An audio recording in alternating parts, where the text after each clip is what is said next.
Hey guys, how are you all? Welcome back to my channel. Today we will see what if Naruto's soul taken in by Genryusai Shigekuni Yamamoto to become a Shinigami and the future successor of the Yamamoto clan. If you enjoy, then please like, share and do comments. Naruto had been walking aimlessly in a clumsy gait. His shoulders slumped as if a ponderous burden was placed on it while dragging every single tiresome step. The blonde was uncertain whether he was alive or not and was perplexed over the fact that a chain was mysteriously attached onto his chest. He remembered waking up in a dark forest and started surveying the desolated surrounding while trying to recall how exactly did he ended up in this mess. As he tried to remember the sequence of events that resulted in his predicament, the blonde's head started to ache painfully. Naruto continued traveling to the deepest domain of the tenebrous forest. He couldn't help but shivered in fear. It had been days or weeks since the boy wandered around the maze called forest. Surprisingly to him, nothing could notice his presence. No matter how he tried to provoke an animal or a passerby, nobody seemed to be aware of his existence. He felt empty. As far as he was concerned, he had lived his life trying to gain acknowledgement. Fearing of being denied of his existence due to how he was treated usually by the villagers, the blonde was masked with a facade that he thought could allow him to blend into the populace. Even so, he failed miserably and eventually decided to become the Hokage of the village in hope that the villagers would trust him. Since his dead, his dream of becoming Hokage would be impossible. How ironic. All his life, his goal and dream which he tried desperately to reach were shattered into a million pieces. Life was so fragile, and so unfair. While contemplating, the blonde was unaware of a certain pair of eyes observing him under the shadows. The silent being had been studying the boy for a while and decided to make his presence noticed by flaring his Ryotsu, shaking the entire forest to its core. What is this? Wait. The gravity is as if increased by 10 folds all of a sudden. This is unreal. Naruto collapsed to his knees and trembled in trepidation. The sudden pressure was powerful yet non-threatening, he could feel it. Shifting gazes from the soil of the forest to the source of the pressure, the blonde's eyes widened in shock.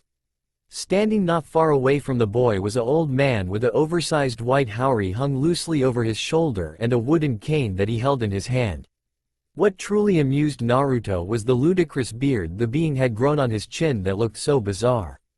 The old man stepped forward and lightened the spiritual pressure that he emitted and eyed the blonde. "What are you doing in this forest, child?"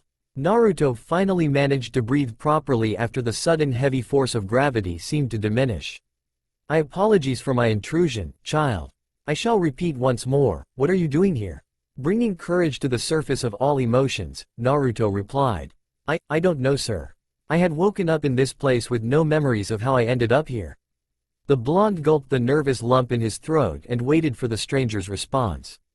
The old man surveyed the boy's injuries and sighed in sympathy.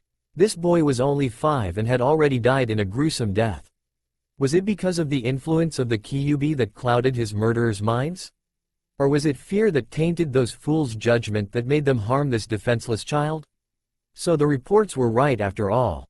Flashback. Yamamoto Sotaichu, we have received reports from the 12th Division that the Jinchuriki of the Kyuubi no Yoto is dead.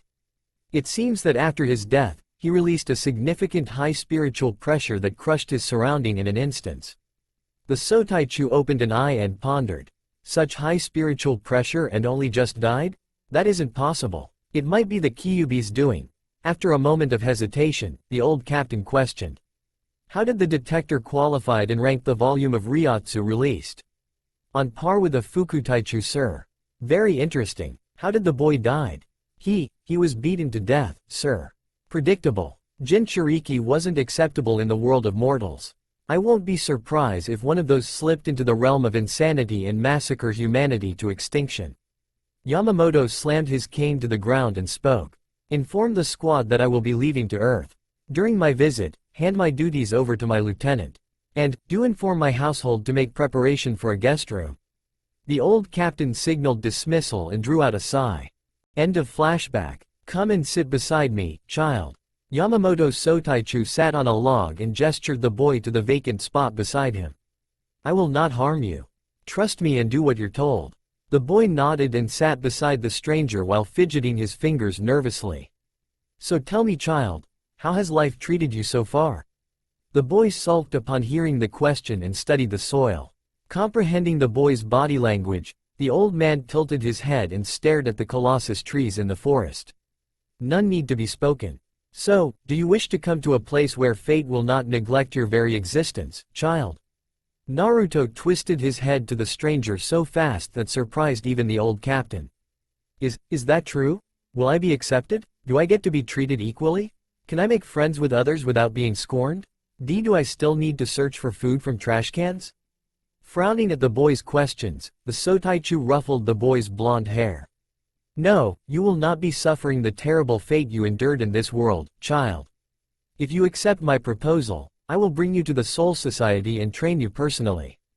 Of course, you will be sent to the Shinigami Academy to strengthen and control those massive amounts of spiritual pressure you possess within you and received proper education. Naruto pondered over the stranger's statement, dumbfounded by what he was told. In fact, he didn't even understand one bit of what the old man was speaking of, but the fact remains that the proposal seemed to be something the blonde had ever wished for. To be acknowledged. Do you accept my proposal, child?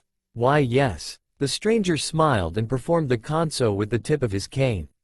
Before Naruto's soul dissipated entirely, the boy stared at the stranger and flashed a cheerful grin.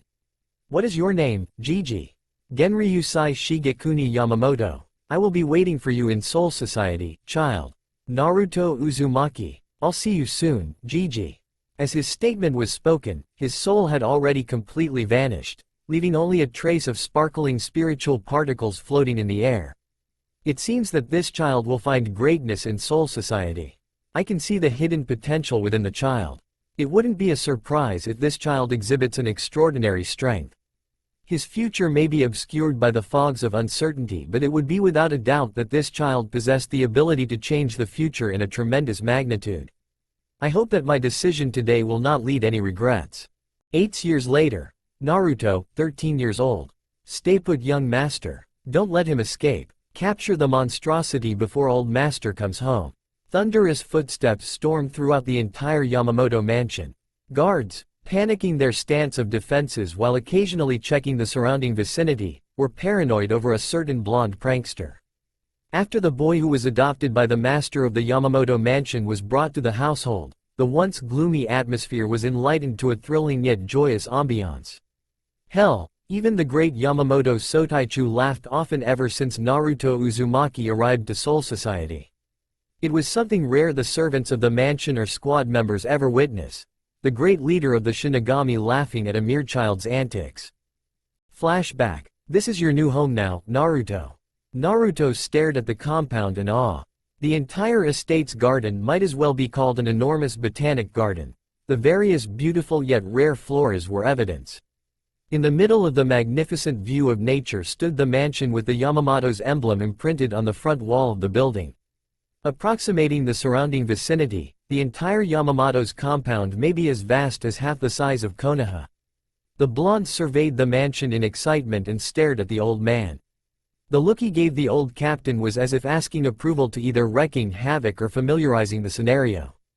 Comprehending what Naruto was trying to do, Genryusai nodded, and in an instant, the blonde adolescent sped off to the garden and starting to explore his new environment. While the hyperactive blonde was laughing and running around the field, a servant approached the old captain. Is this our new guest, Yamamoto-sama?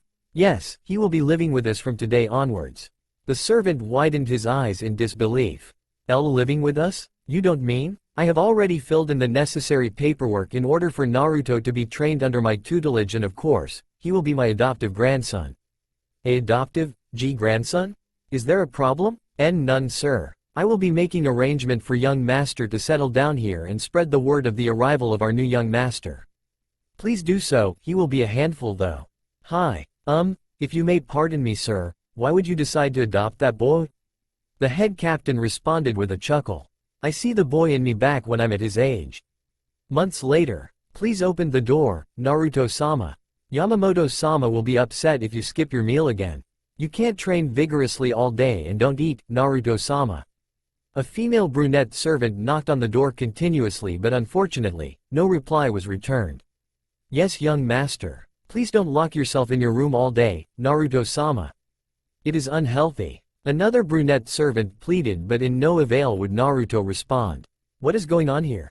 The two servants jolted up and spun around in surprise.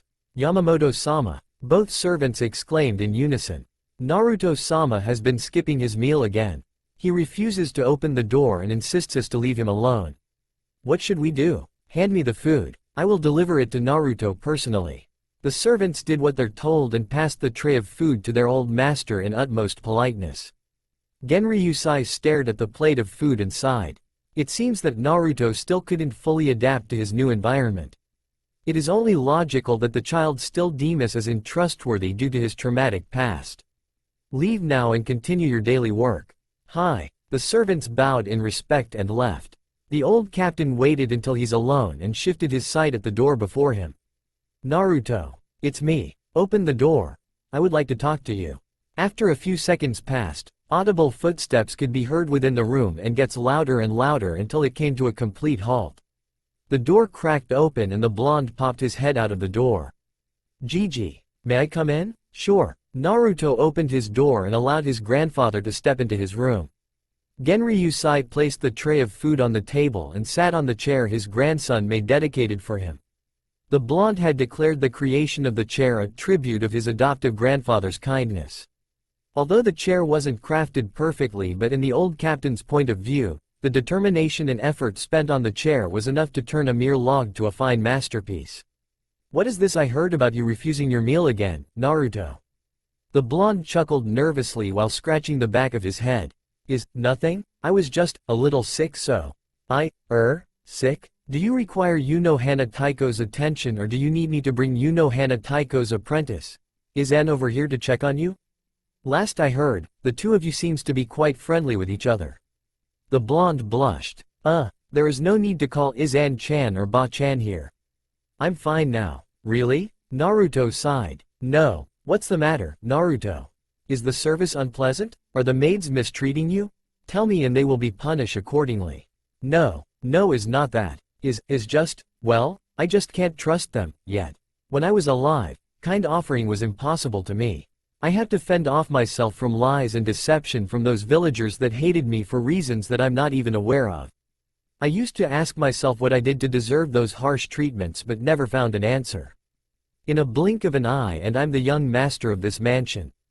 If this is a dream, I really don't wish it to end. This is not a dream, Naruto. You're now Naruto Uzumaki Yamamoto and the sole heir of my legacy. But why would you give me such importance task to me? I don't understand at all. Do I deserve it? Naruto's grandfather laughed. I have been captain for centuries before you're born, Naruto. My predictions of one's inner strength will never be wrong. Deep within you lays a power that I have never seen before. A power far greater than having achieving Bankai. Power? Greater than achieving Bankai? Naruto repeated, puzzled over his grandfather's statement. It was true that upon arrival, Genryusai taught Naruto the rules and regulation existed within Soul Society and how those laws kept balance and equality to every soul. Although laws were filled with flaws, it was also the guardian of peace that kept dangers at bay. After a boring session of laws, the old captain told Naruto about the existence of Shinigami in depth and the requirement to achieve both Shikai and Bankai. Ever since then, Naruto had always wished to become a Shinigami. Yes, deep within the core of your soul lies a power that is only exclusive to you. It is the power to place his or her hope entirely on you, Naruto. That is something nobody has. Naruto blinked. I don't get it. How does that make me? I have placed all my hope in you. Trust me, Naruto, that you're going to achieve greatness and you'll fight for your own justice someday. My justice? Yes. Everybody has their own justice. The justice of saving countless of souls. The justice of serving the law. The justice of fighting for what's right and wrong. You'll soon find your own justice to preach for. Naruto placed a hand on his chin and contemplated thoroughly.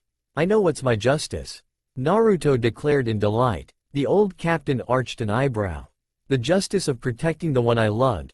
The adoptive grandfather laughed. End of flashback. It took the blonde years before he could shave all of his fear and accept his status of being the adopted grandson of the captain commander of Soul Society. Even so, he behaved completely opposite of how a noble should behave. In contrast to standard noble's characteristics, The blonde had no desire to flaunt his title as the honorable grandson. Instead, he spent his time training or visiting Rukongai than wasting precious time bragging about his social status. While he was in one of his carefree moods, a little prank will brighten his day. And the prank he pulled off a few minutes ago forced him to hide on the roof as usual. Watching the guards attentively, he sighed in relief when the guards left the surrounding. Throwing his hands over his head, he laid on the ceiling while chewing a blade of grass. I think painting all the walls pink will surely piss them off all day. The blonde smirked and grabbed the orange book under his sleeves that he found in one of his grandfather's drawer, opened a few pages and used it to cover his eyes from the bright sunrays.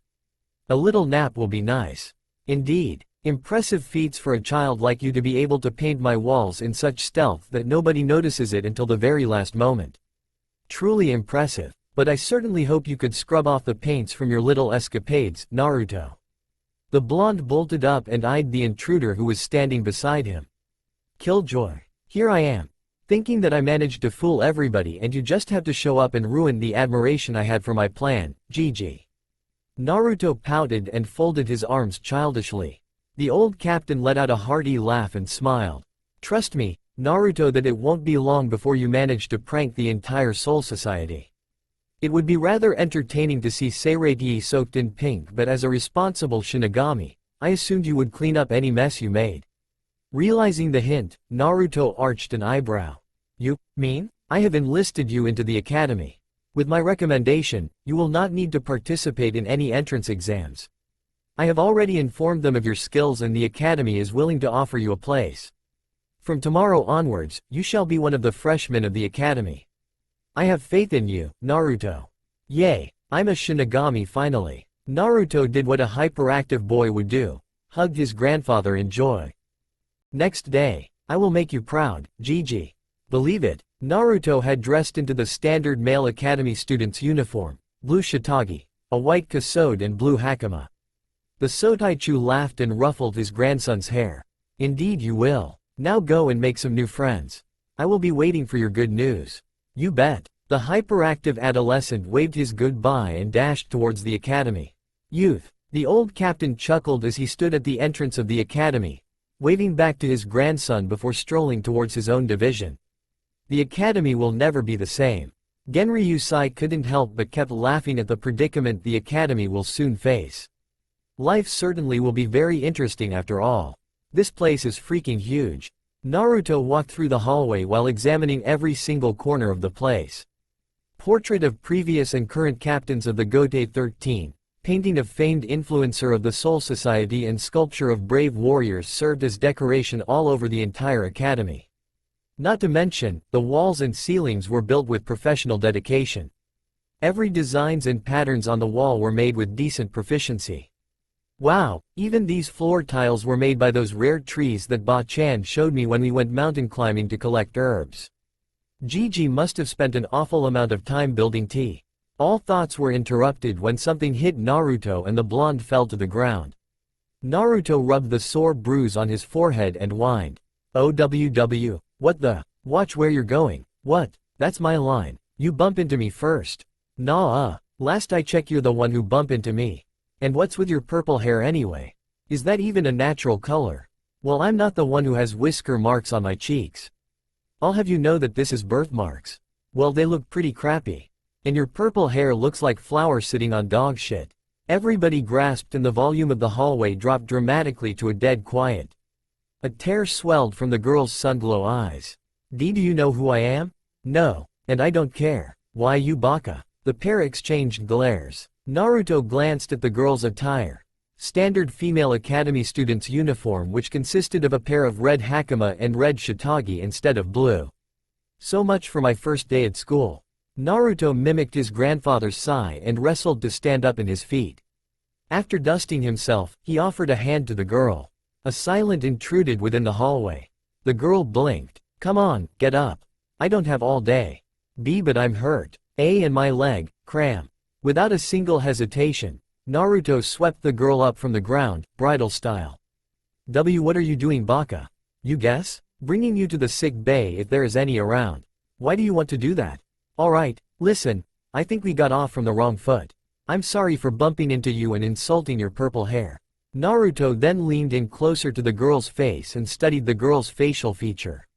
Now that I have a closer look, you're pretty cute with that short purple hair of yours. The girl flushed 5 different shades of red while the oblivious blonde grinned. And I'm sorry for accusing you from bumping into me and mocking your birthmarks. Naruto chortled. I'm Naruto. What's your name? Why Yoruichi Shihun? In the midst of confusion between Naruto and Yoruichi, nobody was aware that a pair of eyes hiding behind a pair of black spectacles had been watching the entire scene unfolds under the shadow. Where is the goddamn sick bay in this academy? Naruto had been searching endlessly for his destination for what seemed like hours. Turning towards another corner, he found himself ended up in the entrance of the girl's bathroom. Great. The blonde shifted his sight towards the girl he was carrying. Hey, are you new here? Yup. Today is my first day. Damn, that means we're lost. I'm only familiar with where my classroom is but not every single room in this damn campus. Naruto spun around, only to freeze in his steps when he came face to face with the person standing in front of him. I was passing by and I accidentally heard the conversation between both of you. It seems that the both of you are lost, aren't you? Let me, the great princess of the Shiba clan, assists you pathetic fools. Naruto bellowed in fear. Keiku-chan. Yoruichi exclaimed in joy. Kukaku. Hey, that's right. So dumbass like you is allowed to come into the academy, huh? Well, knowing who your grandfather is, I guess that only makes sense why you're able to end up here, Naru Baka. Hey, I'll have you know that Gigi enlisted me here because of my strength. I'll show you what I'm capable of. Believe it? Yeah, right. You can't stand 5 minutes in battle with me. That's not true. Why, you're a girl. It's only natural for me to hold back. Naruto protested. Really? Do you want me to kick your ass during Hakuda class? The blonde dropped his head in defeat. Good. You're done. Hey, I'm here you know. Yoruichi crossed her arm angrily. I hate being ignored. The Shiba heir walked towards the Shihun princess, placed her hand on her chin and studied the comical bruise on her forehead. Wow, you're gonna be disfigured, Yoruichi. What? Yoruichi's eyes glinted in panic and horror. Disfigured? Yeah, by the looks of it, that bruise might become a permanent scar. Beads of sweats had already formed on Naruto's temples as he witnessed the sadistic nature of Kukaku came to surface. I guess even the greatest medic ain't gonna heal that scar of yours, Yoruichi. Scar, impos. Stop spouting nonsense, Ku-chan. As long as I'm here, I'm not going to let Yo-chan has any scar on her forehead. Believe it. Tightening his grip, Naruto scowled. His face was filled with determination. Meanwhile, Yoruichi blushed when she heard her shortened name. Hang on tight, Yo-chan. This is going to get a bit dizzy.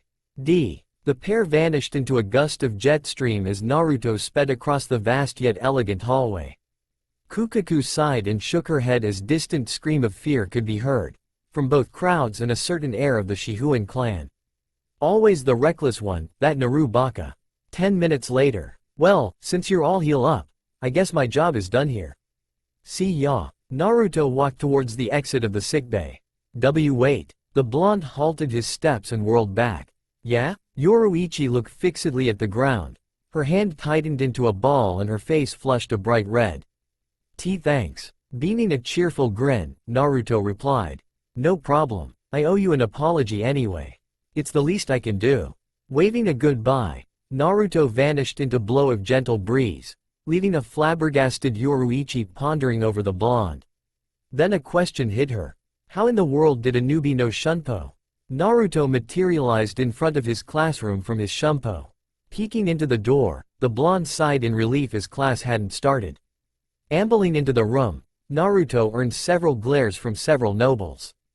Being the carefree person he was, Naruto dipped his fists into his pockets, ignored those threatening glares and walked towards his assigned seat, only to be stopped by several taller men. Hey punk, this is the prestige class.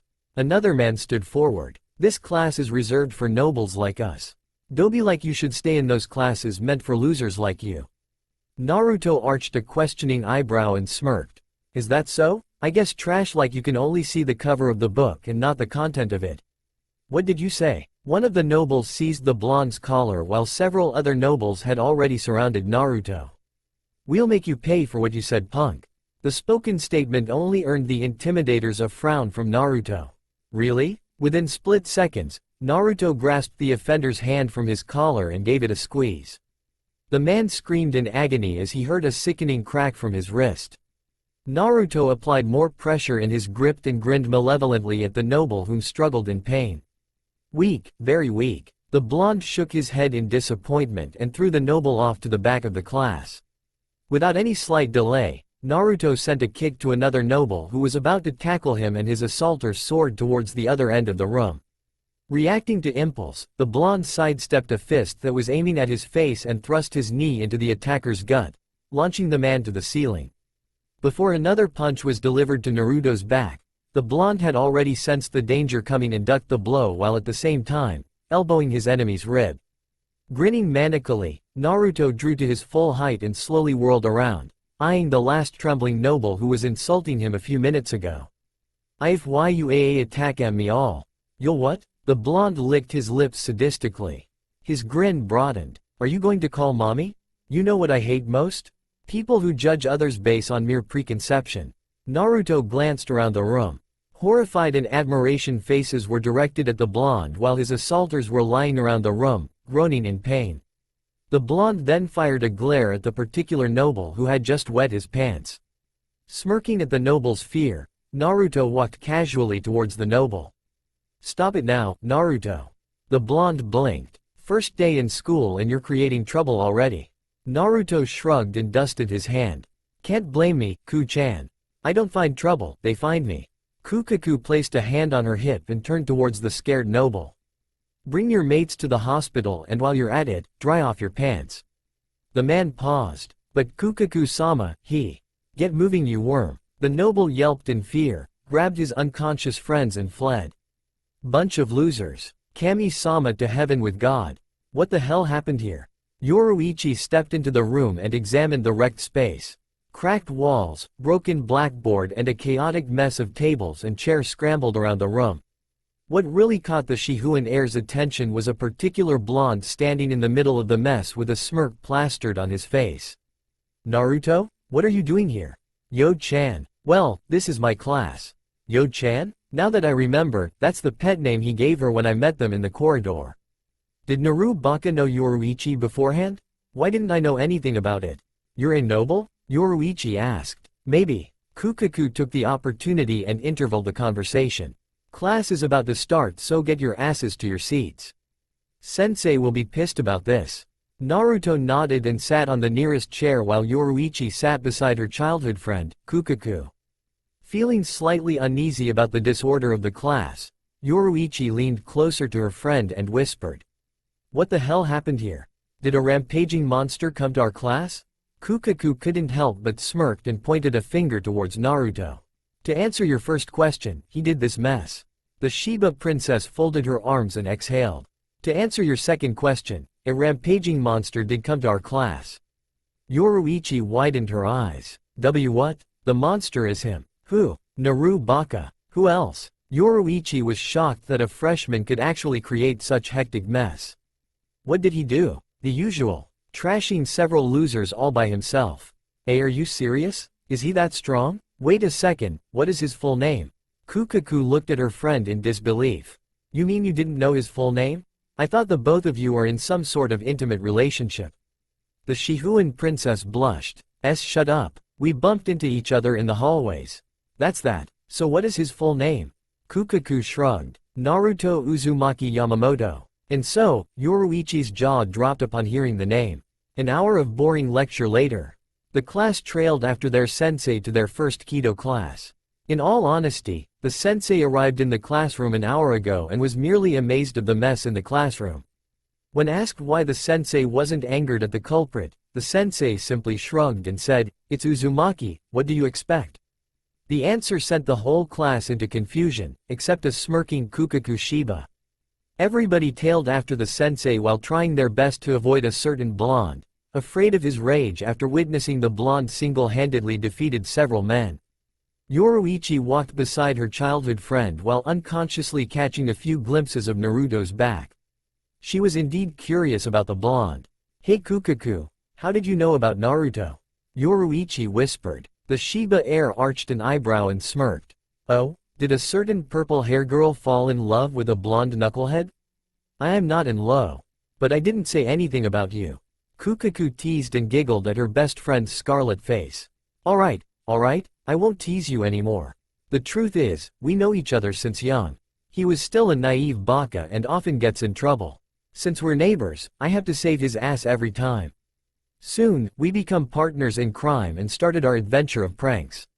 That's all. Oh, why didn't I hear anything about him from you when we hang out together? Yoruichi frowned. Are you hiding things from your best friend? Why yes. I deserve my own privacy, you know? Are you intending to stalk me, Yoru-chan?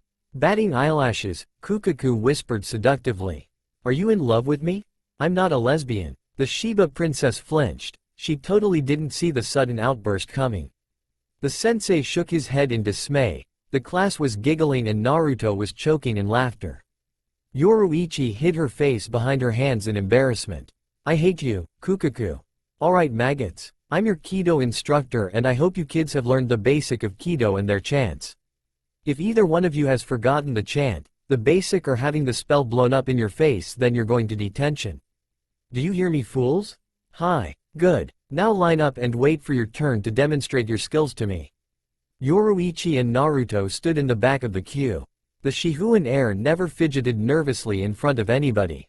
She was the future head of her clan, the future pride and honor of Soul Society and definitely the future successor of her father's status as the captain of the 2nd Division. Somehow, in the presence of a certain blonde, she couldn't help herself but flustered. So Yo-chan, how is the sore on your forehead? Does it still hurts? Oh, don't worry about it. It's just a little bruise. Nothing that minor will affect me. That's good to know. Hey, I'm really sorry about calling you a flower seeding on dog shit. My mind was in the mess and wasn't really being level-headed. If I had known that I have bump into a beauty like you, I wouldn't be calling you names. You know, bad habits die hard. Naruto scratched the back of his head nervously and let out a nervous chuckle. Yoruichi smiled and waved a hand dismissively. Like I said, it's alright. No worries. I'm glad. Is your turn now, Shihuan? Naruto leaned forward and whispered. Good luck. Unknown to the oblivious blonde, Yoruichi was controlling the urge to blush. She failed miserably though. Thanks. Now perform the shakuho. The instructor exclaimed. The Shihuan heir stepped forward and raised both of her hand. Damn it, I'm not really good in Kido. Here goes nothing. Ye Lord, mask of blood and flesh, all creation, flutter of wings, ye who bears the name of man, inferno and pandemonium. The sea barrier surges, march on to the south. Wave of destruction, number 31. Shakuho. A binding red light flashes on both of Yoruichi's palms and seconds later, a blast of crimson flames burst to life, soaring towards her target and destroyed the target into smoking crisp. Yatta. I did it. Yoruichi jumped in joy and froze when she was unexpectedly hugged by a certain someone. Congratulations. You're awesome, Yo-chan. Thanks. Yoruichi was taken aback by Naruto's touch that she almost fainted into a blissful oblivion. Meanwhile, Naruto released his grip and flashed a feral grin at the Shihuan heir. Now it's my turn. Awakened from her daze, Yoruichi nodded and retreated while Naruto took a step forward. The blonde scanned the training field and stroked his chin. There are 5 identical targets spread approximately at a same diameter. Since this is a training lesson, then I might as well take this seriously. I'll use this chance to perfect my accuracy. Naruto dragged out a cloth from his sleeves and blindfolded himself. Obviously, his action raised questions among the students. What's that blonde doing? Is he using shakuho without looking? I bet he's just a show-off. What's Naru Baka doing this time? The blonde raised a single hand, spread his fingers widely and aimed his palm at one of the targets. He muttered, shakuho. His palm effulgent a bright crimson and instantly blasted a barrage of red flames consecutively at all of the targets, demolishing all of it perfectly. As the flash of crimson glow dimmed, smoke started to arise from his palm. Naruto removed his blindfold and gave his surrounding a scrutinizing glance. A bit off. Well, that's good for now. Naruto dusted his hand off and ambled towards his class, unaware of an astonished group of students and instructor eyeing the blonde. What the fuck just happened? Did he do that with just one hand without the chant? This guy's a total nutcase. Awesome as usual. The blonde sat in his seat and yawned, unknowing that a certain purple-haired girl was staring at him. So the rumor is right after all.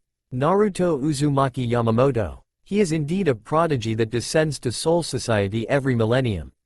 I mean, look at the Kido he just fired. It's as if he was pulling that stunt without breaking a sweat. And he's only at the same age as me. There are already such huge gaps that lie between us in terms of strength. I wouldn't be surprised if he graduates the academy less than a year. I must keep an eye on him. The students arrived to their next class and examined the spacious green field. Hey kids, welcome to your first class of Shunpo as freshmen. I'm your instructor for this year's first-year Ho-Ho class. Now let's sit in a circle, shall we? Comprehending the instructor's gesture, the class sat in a semi-circle while facing their teacher. Alright, who would like to tell me what flash steps are about? A student raised his hand. The ability to increase our speed? The instructor shook his head. Not really, but nice try. How about the blonde over there? Everybody turned towards the only blonde in the class. What? The instructor's sweat dropped. Are you paying attention? No? An eye twitched. You don't need to be that blunt. My question is, do you know anything about flash steps? Naruto simply shrugged and answered. A skill a Shinigami require for survival. Shunpo allows an individual to either attack flawlessly in surprise or protecting one from a possible danger with a perfect execution with other combat arts. It isn't all about speed but rather how fast an individual can move from one place to another in the least amount of steps, hence flash steps. Quote, the instructor paused for an awkward moment and clapped. Good, that's the answer I'm looking for. Speed is not just the factor in flash steps. The coverage of steps taken for one to travel from one destination to another is also important. I have already set up today's course. I hope to see every single one of your flash step skills. The task is simple. All you need to do is to perform only a single flash step. I wish to inspect all of your skills in order for me to determine who's capable and who's not. Don't try cheating cause you guys will be wearing a special strap made by the academy to calculate both distance traveled and the amount of steps taken. If you couldn't perform it, please raise your hand and I'll give you guidance. For those who knew the basic of flash steps, please line up one by one and wait for your turn to showcase your skills. Half the class stood and the rest remained seated on the grass. Those who stood had gone to the instructor and took a black strap. After collecting the strap, they tied it around their feet and proceeded to stand in a line. Strangely, Yoruichi and Naruto were the last one in the queue, again. Guess we get to be the last one to show off our skills, huh, Yo-chan? Hell yeah, the Shihuan clan is famed for our mastery over Shunpo. I won't lose to you this time, Naruto-kun. Upon realization of what she called the blonde, Yoruichi blushed. Fortunately for her, Naruto was quite dense and didn't notice anything. Damn it, why do I feel hot every single time I talk to Naruto-kun? What's wrong with me? Get a grip, girl. We'll see. Naruto shot her a feral grin which Yoruichi returned with a smile. As time flies, it was Yoruichi's turn. Good luck, Yo-chan. Thanks. The Shihuan heir stepped forward and braced herself in a readied stance. When the instructor blew his whistle, Yoruichi channeled all of her Ryotsu into her feet and darted across the plain field in a sonic blur. Notified that only a single flash step was permitted, she came to a complete halt after she made her a step and spun around to check how far had she ran. Wow, 50 meters. I broke my old record. The highest in our class is only 20 meters and that's Kukaku. The rests are hopeless. So much for a prestige class. Yoruichi smirked and performed a Shunpo back to her original post. Naruto clapped in excitement of her achievement. Wow, you're as surprising as ever, Yo-chan. I flashed to impress. Yoruichi winked and strolled back to the group while Naruto traveled towards the takeoff booth. On your mark. Naruto yawned. Get set. The blonde smirked. Go. As soon as the instructor gave the signal, Naruto had vanished and morphed into a current of airstream. Everybody grew silent and tried desperately to search for the blonde. One of the students threw a hand over his eyes and narrowed his sight, only to see a distant figure waving at the group. Hey guys, look. The student pointed at the waving figure's direction. The instructor took out a binocular and trailed after the pointed direction. When he spotted the blonde figure and calculated the distance traveled, he dropped the binocular in shock. Impossible. 130 meters? He just broke the academy's historical record. Everybody grasped. Yoruichi fainted. Sensei. That guy must have cheated. The instructor grabbed his device, rubbed his eyes and studied the gadget's meter. That's not possible. The strap has only detected a step. It's lunchtime now. This is my chance to know the full extent of Naruto-kun's true power. With his skills, he should be a seated officer in the Gotei 13 by now. If I play my strings right, I might be able to persuade him to join our clan's Onmitsukido. He will be a great asset to us. To top that, he's cute. That'll serve a decent bonus. Yup, I've him join us. Yoruichi chirped happily and skipped all over the campus, desperately trying to locate a certain blonde. The Shihuan heir eventually reached her objective and found the blonde seating under the shadow of a tree. Approaching the blonde, Yoruichi noticed Naruto scribbling down notes from scrolls and books. That's not what I expect someone like him to be doing at the time like this. The Shihuan princess wondered. Yoruichi shrugged and walked towards Naruto. When she was about to greet the blonde, "Hey Yo-chan, what are you doing here?" Naruto muttered, never leaving his eyes away from his notes and scrolls. How did you know I'm here? I sense your suppressed spiritual pressure when you arrived.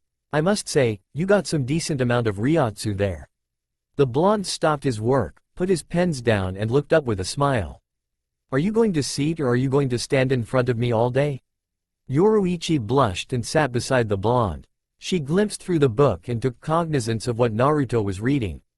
Why are you reading books about the Biju? You know that they're myths, right? Naruto looked at her and smiled. Well, I'm interested. Fair enough. Yoruichi opened her bento and sniffed the aroma of the food hungrily. Baked salmon served with lemon dressing and jasmine-fragrant rice, yum. Mom sure knows how to pack my favorite. The purple-haired girl devoured her food greedily and noticed that Naruto wasn't eating. Curious, she tapped his shoulder. Yes? Why aren't you eating? I have finished my sandwich already. Thanks for your concern. Naruto smiled and continued his work while Yoruichi noticed several plastic wrapping lying on the ground beside the blonde.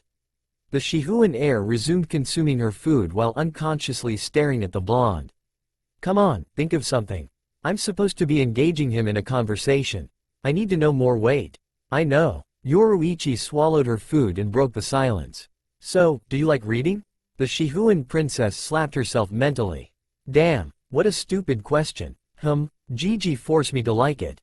I just read them out of curiosity. I see. So, what is your like and dislike? Any hobbies? What are your dreams and goals? Naruto shut his books abruptly and fixed his sight at her with a smile. Where should I start? I like mountain climbing with Ba-chan during weekends. I like training with Eroji-san and Yukitaki-sensei as well. And I enjoy gardening and taste various different types of ramen flavors. I dislike people who judge others solely on a biased outlook. Naruto placed a finger on his chin. Hobbies, huh? I like gardening, training and pulling pranks on others. I don't really know what my dreams and goals are. Maybe upholding my justice, perhaps? Yoruichi blinked. Your justice? Yup. What's that? To protect those I loved. The Shihuan heir broke into laughter. You're funny. Hey, what's wrong with me and my justice? You ask about it first. Meanwhile, where did Naru-baka go? And where is Yoruichi? Kukaku wandered around the academy and spotted a blonde along with a purple head seating under a tree, sharing laughter and smiles with each other. Immediately, the Shiba princess hid behind a wall and giggled. I see, so the two are having some secret intimate relationships after all. Taking out a camera from her pocket, Kukaku sneered evilly. This will be great blackmail material. Back to Naruto and Yoruichi. So, enough about my hobbies. What about yours? What are your likes and dislikes, your dreams and hobbies? Yoruichi scratched her temples and thought. I like training, oranges and fish. I dislike formalities. It's creeping me out. My hobbies are probably the same as my likes, training, eating oranges and fishing for fish. My dream is to be the captain of the 2nd Division as well as being the leader of the Onmitsukido. Wow, you have great plans. Expected for people like me. Yoruichi announced proudly before recalling the blonde mentioning several training partners and got curious. So, who's this Eroji-san of yours? And who's Yukitaki-sensei? I swear this, Yukitaki, rings some bells but I couldn't remember. Naruto stared at the cover end of his books in deep contemplation while the Shihuan heir continued eating, waiting for the blonde's response. Ero-ji-san and Yukitaki-sensei are like an uncle figure to me. They trained me in the variety of the Shinigami's combat field. Let me tell you, their trainings are madness. I'm surprised that my soul is still intact with me. But you know, great achievement comes great sacrifices. Naruto smiled warmly at the girl seating beside him who was listening to him with rapt attention. I have already lost counts how many times I died in their hands. Yoruichi choked. Did I? Yeah, and trust me, the things I gone through is something that you don't want to be having. If it wasn't Ba-chan who healed me day and night, I will be dead. The Shihuan heir widened her eyes. Your uncles are mad. It's all good. They got their ass kicked by Ba-chan afterwards. I still owe Yukitaki-sensei though. Ero-ji-san shows no mercy in training so tends to get carried away. Yukitaki-sensei saves my ass all the time. Naruto sighed. Anyway, answering your question? Yoruichi leaned closer to him. They are the captains of the 8th and 13th Division, Kyoraku Shunui and Yukitaki Jashiro. You kidding me? Yoruichi yelled. Trust me. It's not really a good thing having a perverted uncle as your tutor and forcing you to peep in the local bathhouse for the sake of activating hormones. You don't know the troubles that come with that. Don't get me wrong, life is fun with them. You got a weird bunch of family members. Naruto shrugged. I guess so. Licking her lips, Yoruichi threw her empty bento box and stretched. My father is too busy with his squad so he rarely shows up at home. Sometimes, I even forgotten how he looks like. Understandable, and you can get out now. Yoruichi blinked in confusion. What? The blonde turned towards the bushes behind him. You know, it's not nice to eavesdrop other people's conversations. A man bolted up from the bushes. Yoruichi inspected the stranger. Obviously, the stranger was an academy student judging by his outfit. His black squared spectacles and brown hair gave him a decent appeal. I'm truly sorry. I was passing by and didn't mean to listen to your conversation. The man walked towards the blonde and offered a hand. I'm Aizen Sosuke, it's a pleasure to meet you, Naruto Uzumaki Yamamoto. Naruto narrowed his eyes and gritted his teeth. This guy, he's suppressing all of his power just like me. If I'm not wrong, his Ryotsu is as high as mine. I'm Aizen Sosuke. It's a pleasure to meet you. A gentle breeze blew past as Naruto and Aizen exchanged gazes. Both were scrutinizing each other's latent power. Yoruichi gulped nervously as she witnessed both, the blonde and the brunette, staring each other in an awful quietness. It was getting uneasy for the Shihuan heir as she could feel both contestants of the staring showdown gradually releasing their spiritual pressure. Birds chirped, bushes rustled and the wind blew. Yet, no sound could be heard from both Naruto and Aizen during their staring competition. The blonde smiled and shook the offered hand. I'm Naruto. This guy is suppressing all of his spiritual pressure, just like me. He's dangerous. Something about him is not right. The aura he kept with him is as if kind and threatening at the same time. Only Ba-chan could do that. Behind that scholarly look hides a terrifying monster. Wait, he might be a Jinchuriki? But I can't really smell or detect any sense of Biju, so I guess he's not. If that's the case, then he's indeed a prodigy or something more. Why didn't you address your whole name? Naruto blinked. Why not? It's polite to declare one's full name. Well, having people know too much about me won't be good for health, isn't it? Why is that so? As the question was asked, a gargantuan volume of spiritual pressure crashed into the earth, startling Yoruichi. This Ryotsu, it belongs to Naruto-kun. Has he been hiding this much of power? It's choking me. The Shihuan princess grasped herself as she suffocated from Naruto's spiritual pressure that washed over her in a tremendous intensity. Her body limped in all mobility except trembling in fear. Yoruichi was fighting the urge to fall unconscious as the unbearable amount of pressure rained on her.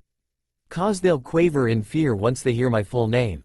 Naruto snuck a side glance at Yoruichi and noticed her discomfort, which he immediately eased his released spiritual pressure to a halt.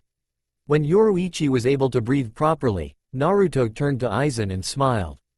"Beside, it wouldn't be much of a surprise in battle if the enemy knew about my identity, right Aizen-san?" "Indeed. To think that he doesn't even flinch a bit when I release my Ryotsu.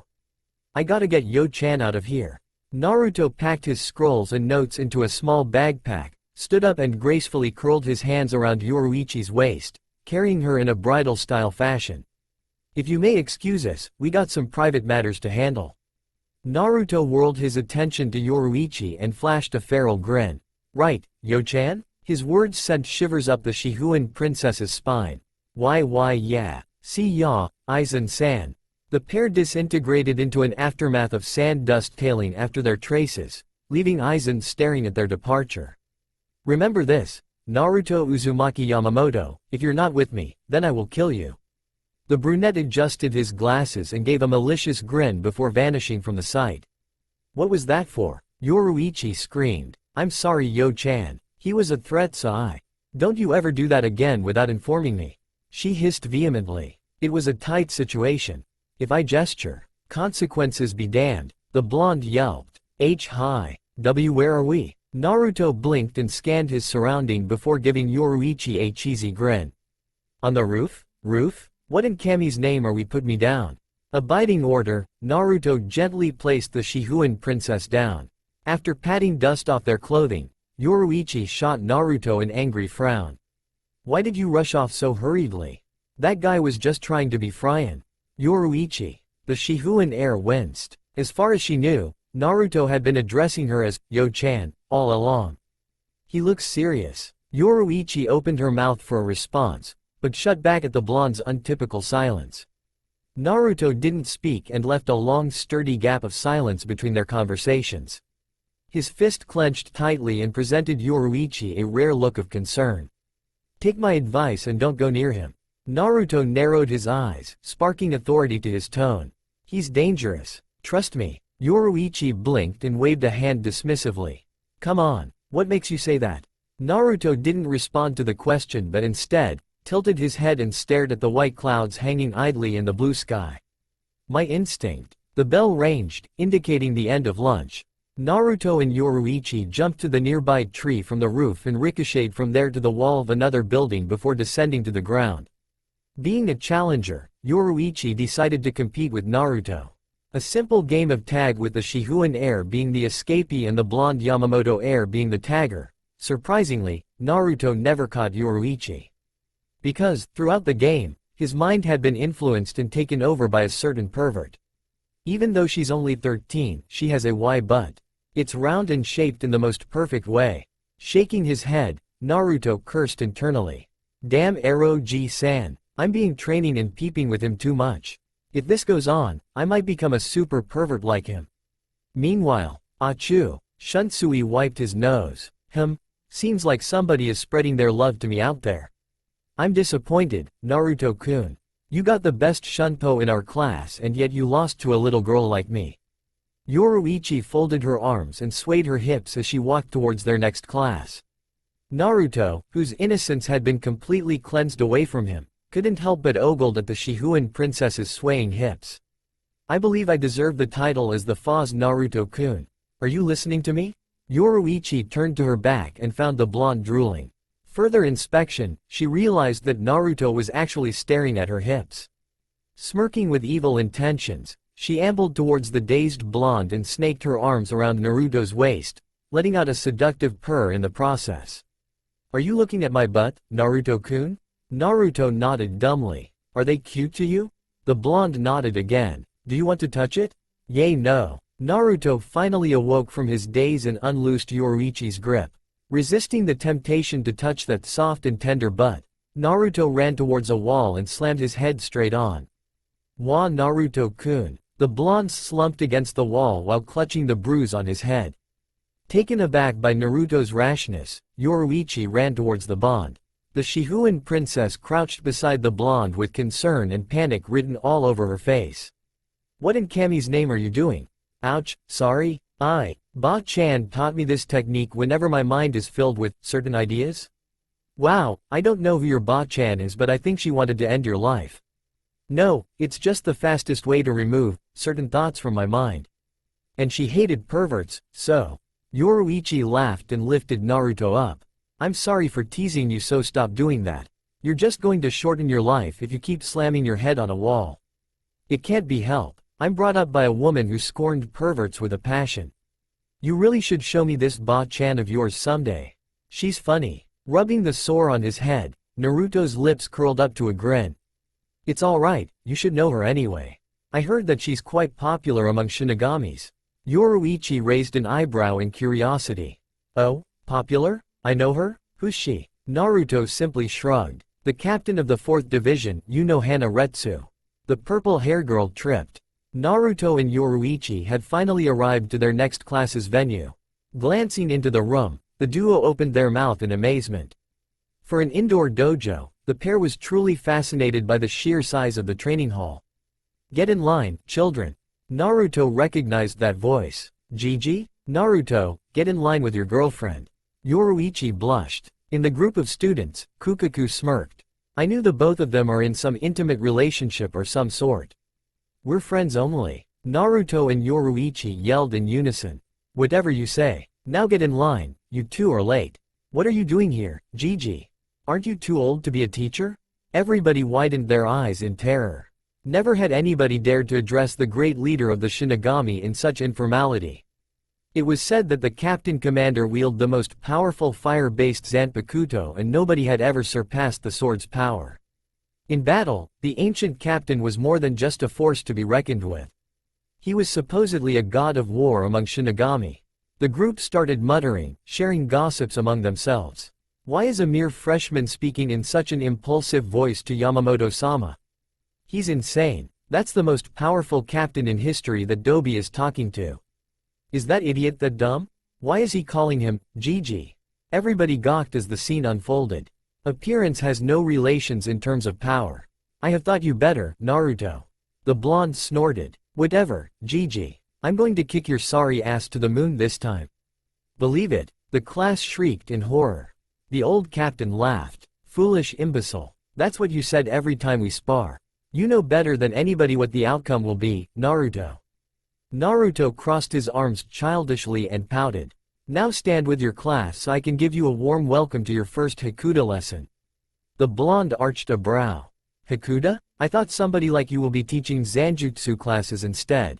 I'm a substitute. Naruto smirked. I can see that. The blonde whirled around, grabbed the stupefied Yoruichi's wrist and dragged her to their class who was currently babbling about Naruto. Seeing how Naruto engaged a conversation with the great leader of the Soul Society's military force stunned Yoruichi to her feet. She knew about the fact that Naruto was the grandson of the legendary captain but didn't expect them to be speaking casually, especially not in front of a class. Hell, she wasn't even allowed to speak rudely with her parents either at home or in the public. Naruto-kun is quite surprising. Yoruichi sat beside the blonde and whispered. Hey, do you talk to your grandfather like that? Naruto gave her a confused expression and shrugged. Yeah, what's wrong? And nothing, just, alien to me. I never speak to my parents that way. My parents drill formalities and traditions into my mind all day.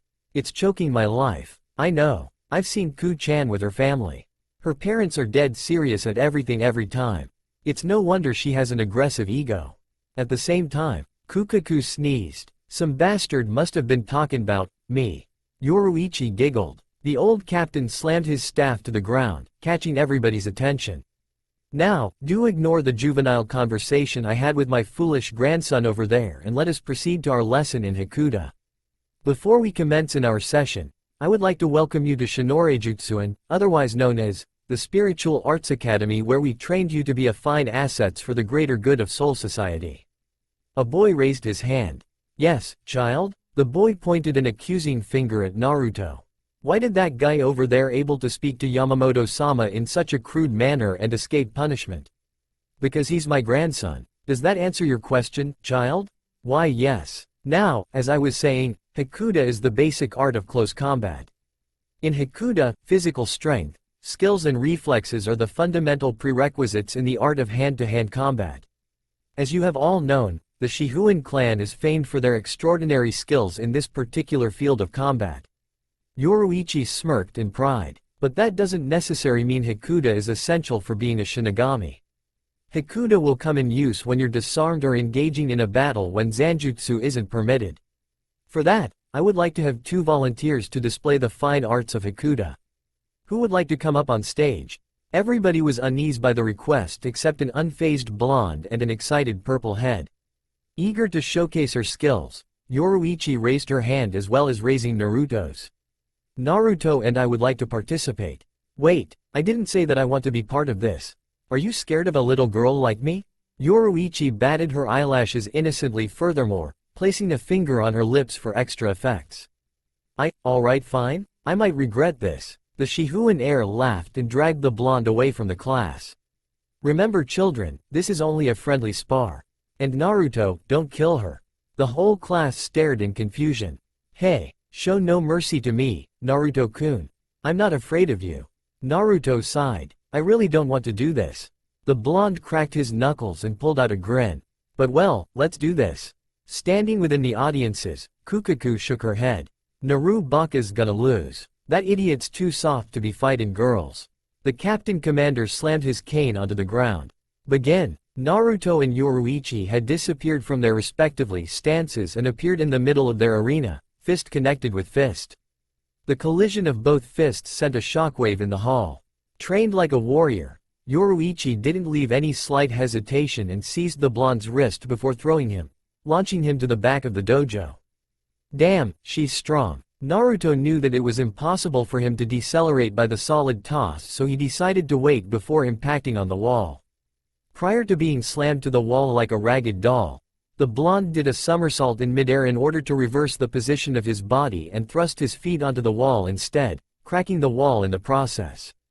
Unknown to many, Naruto had gathered reishi into his feet, preventing any possible injuries while at the same time, creating potential energy through the wall from his feet.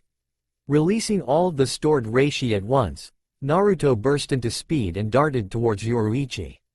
She waited for him to get to the distance she wanted before leaping into midair and gave the blonde a roundhouse kick.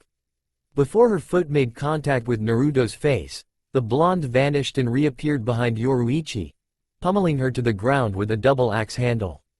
Yoruichi screamed in agony as she crashed onto the wooden ground while Naruto landed beside her.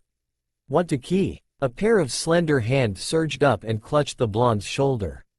An unanticipated foot blitz upwards, kicking Naruto in the chin and sent the blonde skyrocket up the ceiling. Yoruichi disappeared from her crash site within seconds and was already above Naruto.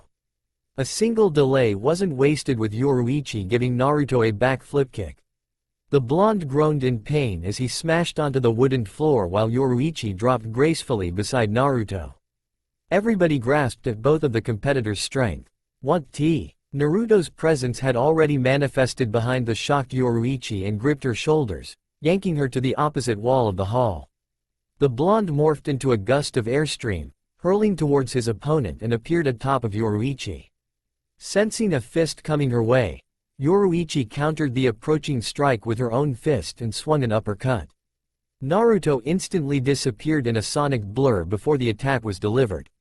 Yoruichi managed to shunpo before crashing onto the wall. Surprisingly to the audiences, they were standing in the exact same spot where they had started the battle. You're strong, Yo-chan. As expected of the future queen of the Shihuan clan. Flattering will get you nowhere. Naruto dusted his clothing and gave Yoruichi a feral grin. Want to know a secret, Yo-chan? The Shihuan princess arched an eyebrow. What is it? Actually, I have poor Ryotsu control. Really? I'm doubting that. The execution of your Hado spells during our Kido class somehow contradict what you're saying. It's true. One must be efficient in controlling one's Ryotsu in order to prevent the spell from blowing up. I have no talent in Kido actually. It is all thanks to Ba-chan and Gigi's extensive training that I finally managed to grasp the concept. So, to overcome my flaws, I train very hard in Kido. Strange. I see no relevance to what we're doing here. You do know that this is a Hakuda class, right? Ignoring Yoruichi's question, Naruto continued. There is a reason why I have difficulties in controlling Ryotsu. A student from the group beamed his opinion aloud. Because you suck? The class started laughing, except Yoruichi and Kukaku. The Shiba princess narrowed her eyes. Fools. That's not the reason, y'all, dumbasses. The reason is. Naruto swirled his sight at the student who voiced his opinion. Not really. A massive amount of spiritual pressure crashed into the dojo, washing over the students and sending them to their knees. Naruto smiled. It's because I have too much Ryotsu for me to control. The blonde turned his attention back to Yoruichi before depleting the Ryotsu he released. As I was saying, although I have no talent in Kido, I do have talent in another field of combat. Upon realization, Yoruichi widened her eyes. You mean? Yup, that's right. I love hand-to-hand combat. It's my favorite because besides Zanjutsu, I'm quite good at it. But of course, I can't compare my skills with yours. Yoruichi placed a hand on her hips and snorted. Are you mocking me? No, I'm speaking the truth. You're amazing, Yo-chan. The Shihuan princess flushed a vibrant shade of red and staggered. Don't think flattering will make me show mercy on you. Okay then, let's end this, shall we? Next blow will determine who the winner is. Sounds good to me. Both readied in their stance. The class which managed to overcome the tremendous wave of Ryotsu gulped as they're about to witness the aftermath of the battle. Yoruichi roared out a war cry and dashed towards Naruto. Naruto made a taunting hand gesture and smiled. Come. Nearing her opponent, Yoruichi jumped followed by a flying drop kick. Her feet pummeled into Naruto's face, storming him into the ground. The adoptive grandfather sighed. Naruto, your soft tendency on women will someday be your downfall. Kukaku bit her bottom lip. Damn it, Naru Baka. I knew you will rather stand there and get the blow than to hurt Yoruichi. Yoruichi landed onto the wooden floor and stared at Naruto in disbelief, whom was currently lying on the ground, twitching and groaning in pain. What really happened? Nearing her opponent, Yoruichi jumped and delivered a dropkick. Naruto, seeing the approaching assault, moved his head slightly and flashed Yoruichi a joyful smile. Yoruichi, who was stunned from astonishment, knew that she had lost the battle. Her opponent had seen her attacks and a simple sidestep along with a series of punches would simply end the battle, proclaiming Naruto as the winner. But that didn't happen. Naruto desisted from retaliating and instead, moved back to his original stance and allowed her foot to connect into his face. Naruto-kun, Naru Baka. The girls rushed to the fallen blonde's side while the audience chattered about the outcome. Hey, he's a doby after all. He's only a big talk. The idiot is nothing but a fool. What does he think he is? Challenging a Shihuan. Yeah, he's asking for his grave. The Shiba and Shihuan princesses shot the class a vicious glare, halting any jabbering to a dead silence. Damn it, Naru Baka. I knew this will end like this. Kukaku, you know, that Naruto-kun will. Of course I know. I spar with him all the time. He always hesitates like a stupid bitch. Naruto coughed and smiled weakly. I just can't do it. Shut up, Naru Baka. Quick, Yoruichi, we've to send him to the nurse. It's all right, children. Naruto will be okay. Genryusai interjected. But Naruto has withstood injuries far worse than these. The fatal injuries he received from training and mission simulations are undeniably deadly compared to a little scratch from a friendly spar. Have faith in him. Look, the girls turned their attention to Naruto's wounds which were healing in a rapid pace. How? Now aid him back to the group. And thank you for your demonstration. Both of you deserve a rest. Hi. The girls threw Naruto's hands over her shoulder and walked him back to the class while muttering of insults directed to the blonde could be heard. As you have seen from Naruto and Yoruichi's brave demonstration, Hakuda requires both superior initiative and quick strategies to overcome your enemy.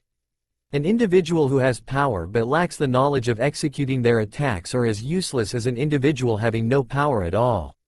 A brute rampaging in a battlefield will only die a meaningless death. A tactical approach in battle will not just improve your skills, but at the same time, increase the chances of victory by folds. While the old captain was giving his speech, Yoruichi and Kukaku was busy tendering to Naruto's wounds. You should have dodged instead, Naruto-kun. Yoruichi's face expressed both guilt and solicitude. Don't worry about it, I'll be fine. Stupid Naru Baka, you get me worry, ya know. Hey, didn't know you're the worry type. Don't make me smack you. Yoruichi smiled warmly at her best friend's antics and glanced at Naruto. You're a strange person, Naruto-kun. There is this invisible force attracting me to you. Your kindness and cheerfulness really enlightened me. Perhaps in time, I might fall in love with you. Nah, not possible. A person like me wouldn't be able to feel what's love all about. Maybe you will, the girl will be lucky to have you as a boyfriend. You're definitely a boyfriend material. Yoruichi giggled inwardly. Perhaps in the future, she might actually take back what she thought. Only time will tell. Naruto stood at the gates of the academy, inhaling the scent of the campus. A ghost of a smile curled from his lips and his eyes focusing on memorizing the layout of the enormous structure. The wind was gentle, cooling the warm moisture on his skin. Placing a hand over his eyebrows, Naruto glanced at the sun touching the horizon of Soul Society. It's a long day. I guess a little training in the woods will do me good. Nodding at his own decision, Naruto walked leisurely towards his destination, completely unaware of a nearby wall hid a certain purple-haired girl who was currently spying at the blonde. I must disclose the true reality that is, Naruto. His prowess surpassed all of this to an impossible degree. I must uncover his full power. Naruto ambled to the forest via a long course. Instead of taking the alternate route which was simply heading towards the vague view of the mountains existed within outermost region of Rukongai, Naruto took the longest path and traveled around the poorest district of the city, playing with the local children or buying groceries for the impecunious families suffering from mere poverty. Obviously, his actions brought Yoruichi loads of questions. Where is he going? He has been here for the entire afternoon hanging out with those brats and grannies. The Shihuan heir wiped the sweats on her forehead and continued spying on the blonde from the roof. She waited patiently for the blonde to resume his journey.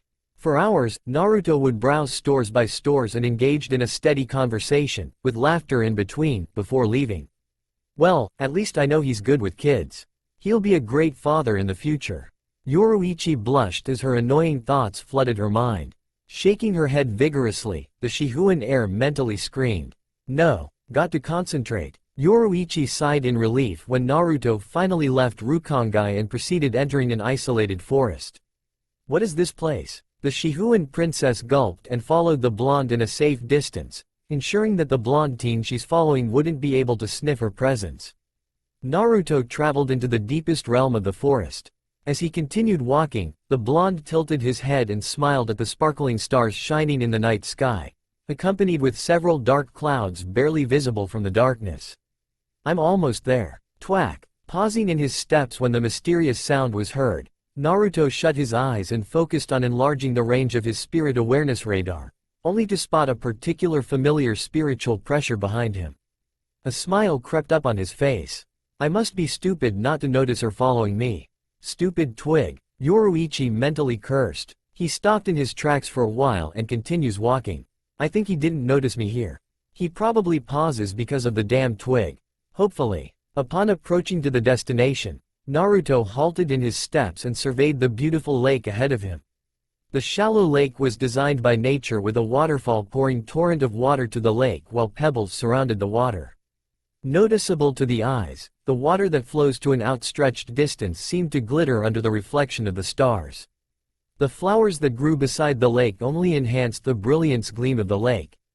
In the forefront of Naruto's mind came an assuring thought. I think Yo-chan can look.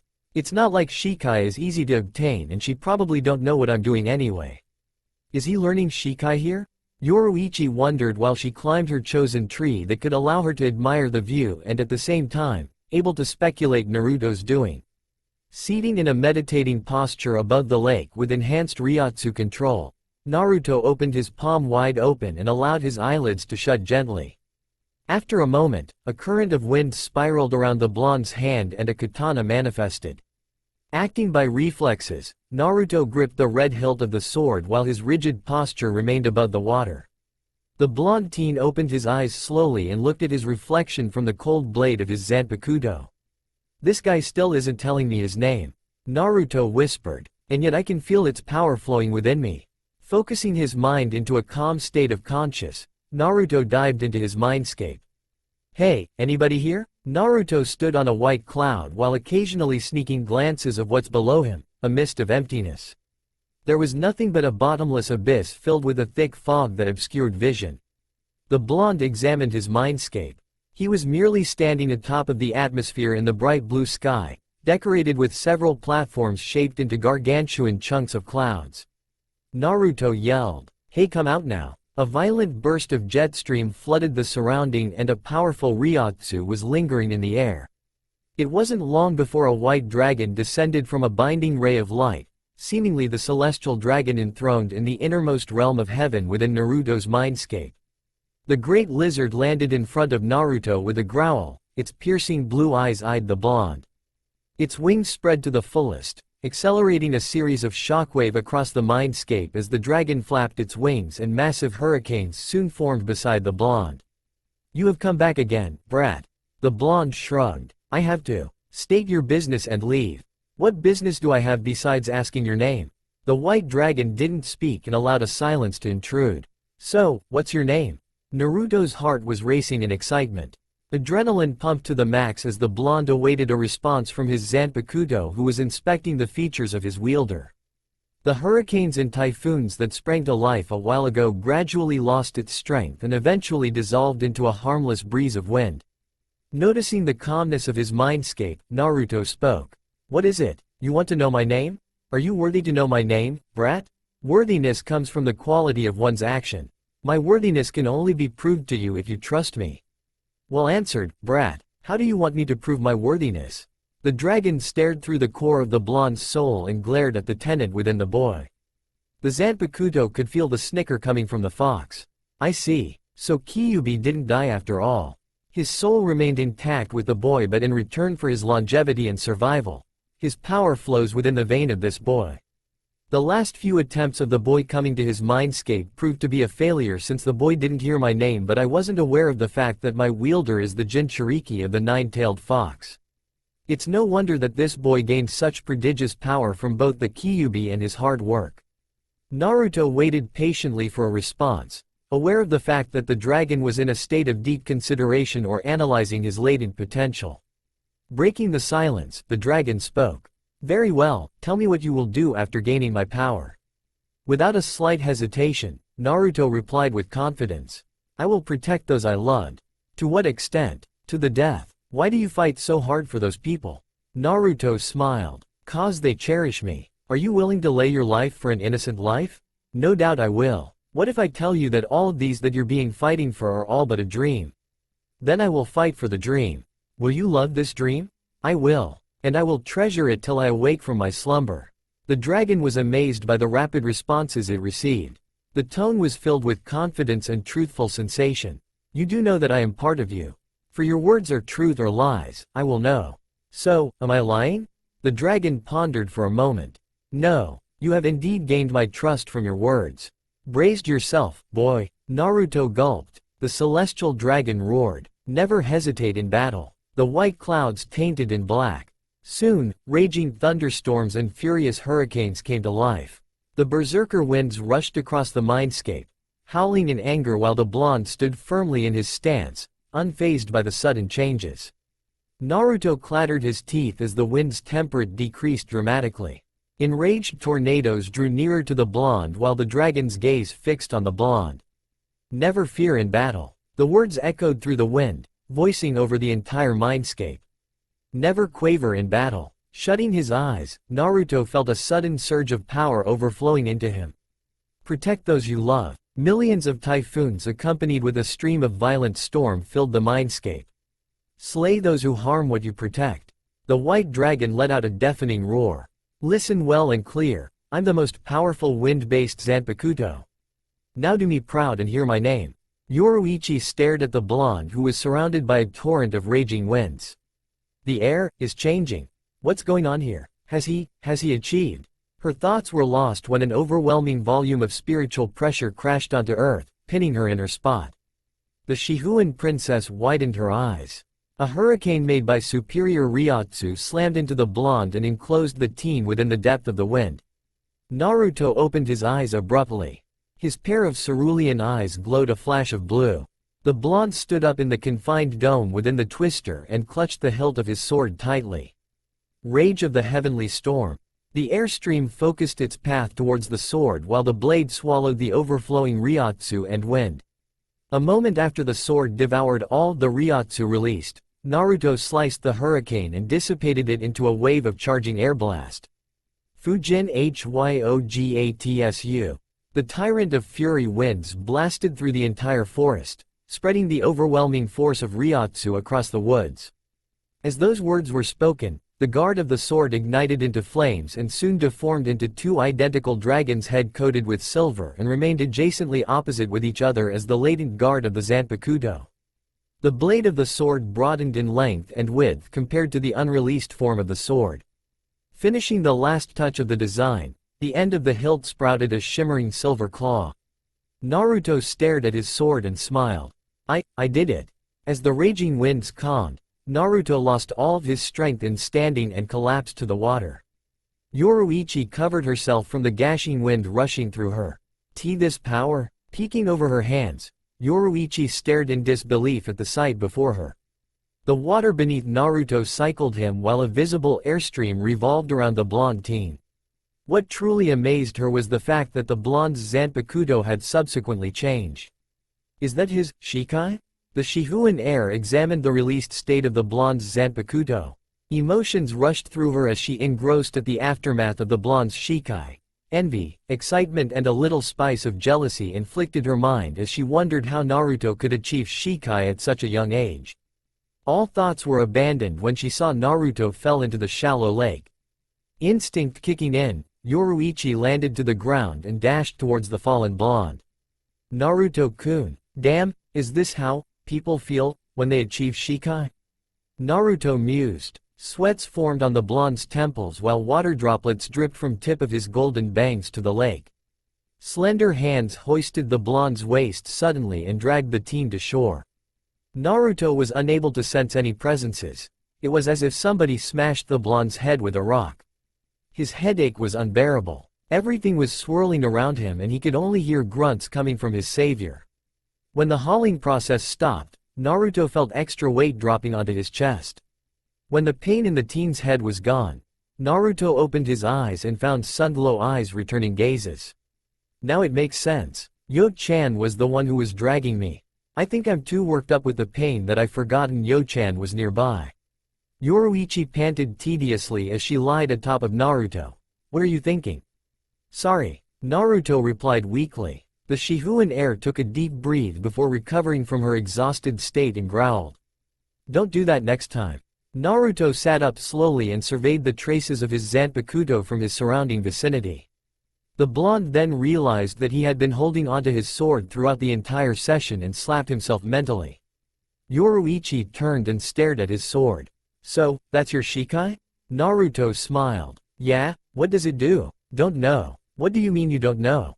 It's your Zanpakuto. Naruto chuckled. You expect me to know my Shikai's ability when I just got it a few minutes ago? I wish I can gain Shikai as Foz. Yoruichi paused and spotted various cuts on Naruto's body. Without delay, the Shihuan heiress tore out strips of cloth from her hakama and wrapped it over the wounded area. The blonde blinked. What are you doing? Nursing your wounds. Yoruichi answered in an unusual deadpanned emphasis without leaving her attentive sights away from the injuries. You got cut by your own Zanpakuto, that's funny. I guess I still couldn't control it. Something strange caught the teen's cerulean eyes when he accidentally snuck a glance at Yoruichi's exposed thigh and saw a tribal tattoo emblazoned on her beautiful yet smooth tanned skin. That tattoo. Yoruichi's eyes widened in dismay when she heard those words spoken and abandoned her current duties, instead, focusing on covering her tattoo located on her thigh with her slim fingers. Her eyes glinted in both anger and hurt. You're not supposed to see that. She spat. Naruto threw his hands in the air. Hey, I'm sorry, but what's wrong? Yoruichi turned away. Her hands trembled in fear as she clutched the spot of her tattoo. This tattoo symbolizes my fate. The Shihuan clan's traditions are strict with all regulations made laws within the members of the clan. My mother gave birth to me, much to the disgust of the council of my clan. They think I'm not fitted to be the future leader of my clan and burned this tattoo in me because I'm a girl. Naruto frowned. That's right. Yoruichi clenched her fist tightly until blood was drawn from her nails penetrating through her skin. This tattoo engraved into my skin symbolizes the fact that I will be forced married to a possible old fart or the next Kuchiki heir and I will have no say about it. I will be fucked dry and thrown to Rukongai after giving birth to my children. All for the sake of breeding potential offspring. Tears, relinquished from the control of bursting, flowed down the curve of her reddened cheeks. Remember what I told you about my dream? Succeeding my father is the only way out of this shit. I see. Naruto muttered under his breath. His golden bangs casted a shadow over his eyes. Yoruichi seized the blonde's collar and yelled. What do you see? You know nothing. You live in your life with no suffering. In that perfect world of yours, what do you know? Naruto snapped. His hand gripped her wrist abruptly. His eyes radiated a violent red, his canine teeth started to lengthen and his whisker marks deepened in color. The Shihuan princess's once angered eyes were replaced by fear. I know nothing? I live my life with no suffering? Perfect? Yoruichi flinched from the sudden intense killing intent Naruto was erupting. I went through shit far worse than yours. Let me tell you the story of a boy who died as a tragic hero, scorned by his people who hated him and murdered for things that weren't meant for him to control. Naruto softened his grip and stared through Yoruichi's terrified eyes. Once upon a time, there stood a village praised by its harmony and strength within its people. Everything gone wrong when the Kyuubi no Yoko attacked the village. The leader of the village knew that the demon was unable to be killed, so the only way was to seal it. But there was a problem. You see, the fox must be sealed into an infant who was just born. Coincidentally, the leader's son born the day when the fox attacked. Naruto closed his eyes and smiled darkly, his words drenched with anger. Unable to use other children for his sacrifice, he used his own son to exchange for the safety of the village. In return of the safety of the village, the leader had to sell his soul for the sacrifice to work. His dying words were to allow the village to see his son as the hero, the savior who brought peace to the village. The new village leader couldn't disclose the boy's identity openly and decided to name him an orphan. Unfortunately, the deceased leader's words were forgotten and the villagers scorned the boy with hatred. Naruto chuckled sinisterly. Yoruichi wasn't enjoying story. So much hatred was produced that the parents will tell their kids that the boy was a monster in disguise. The boy was lonely with no friends. The shop's owners knew about him and chased him out from their stores or sell him food that expired months ago with an unreasonable price. The boy accepted his fate while the villagers continue their little scheme with no remorse. The blonde sighed. Tell me, Yo-chan, how do you celebrate your birthday? Yoruichi arched an eyebrow. The tone of the question was laced with grief and sorrow. I celebrate with my father and mother. A birthday party with Kukaku sometimes. Why do you ask? The blonde smiled at the expected answer. That's very nice. The boy celebrated his birthday by getting beaten from drunks or mobs. The Shihuan heir grasped, but Naruto paid no avail to her response and continued. When the boy was 5, he was kicked out from his orphanage. It was snowing that day. He was freezing, hungry and has no place to call home. Guess what? The boy died soon afterwards. The only question remains, how did the boy die?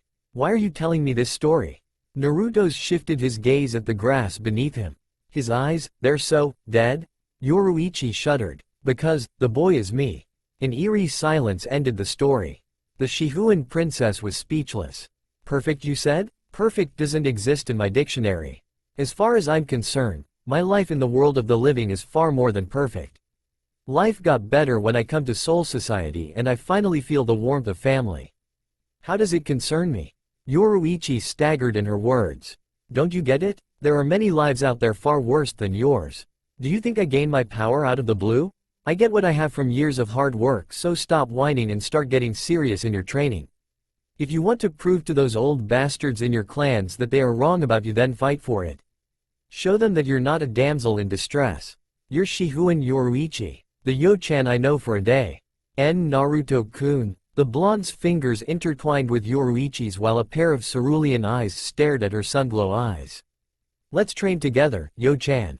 Let's fight for our dream. Yoruichi could only nod. I'll not let those bastards do whatever they want with you, that's a promise. The blonde wiped the tears from the princess's eyes and caressed her warm cheeks. Feeling his exhaustion limit reached, Naruto lay onto the grass, his tired eyes shutting slowly while a ghost of a smile formed on his face. Yoruichi crawled beside the blonde and lay beside Naruto, her scrutinizing gaze studied the facial feature of the blonde teen. So the book that you're reading this morning? I'm still trying to talk to the fox within me. I never seen it in person, but I could feel it tapping its power into me sometimes. Why? Naruto raised a brow. Why what? Why are you telling me all these?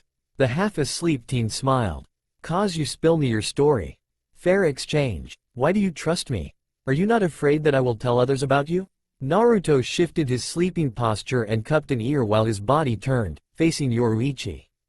I don't know, but my instinct tells me that I can trust you in keeping my little secret. Don't worry, my instinct never fail me. As his statement was declared, Naruto had already fallen into the clutches of slumber, leaving Yoruichi to examine the peaceful features of the sleeping blonde. And there is this force attracting me to you. At this rate, I might fall in love with you, Naruto-kun. What have you done to me? Yoruichi whispered gently before falling into a deep slumber as well. Both were unaware of the fact that Fujin Hyagatsu had reverted back to its sealed state. The bright sun had reached the peak of its cycles, with all its glory, warm yet shimmering rays of light casted upon the sleeping pairs.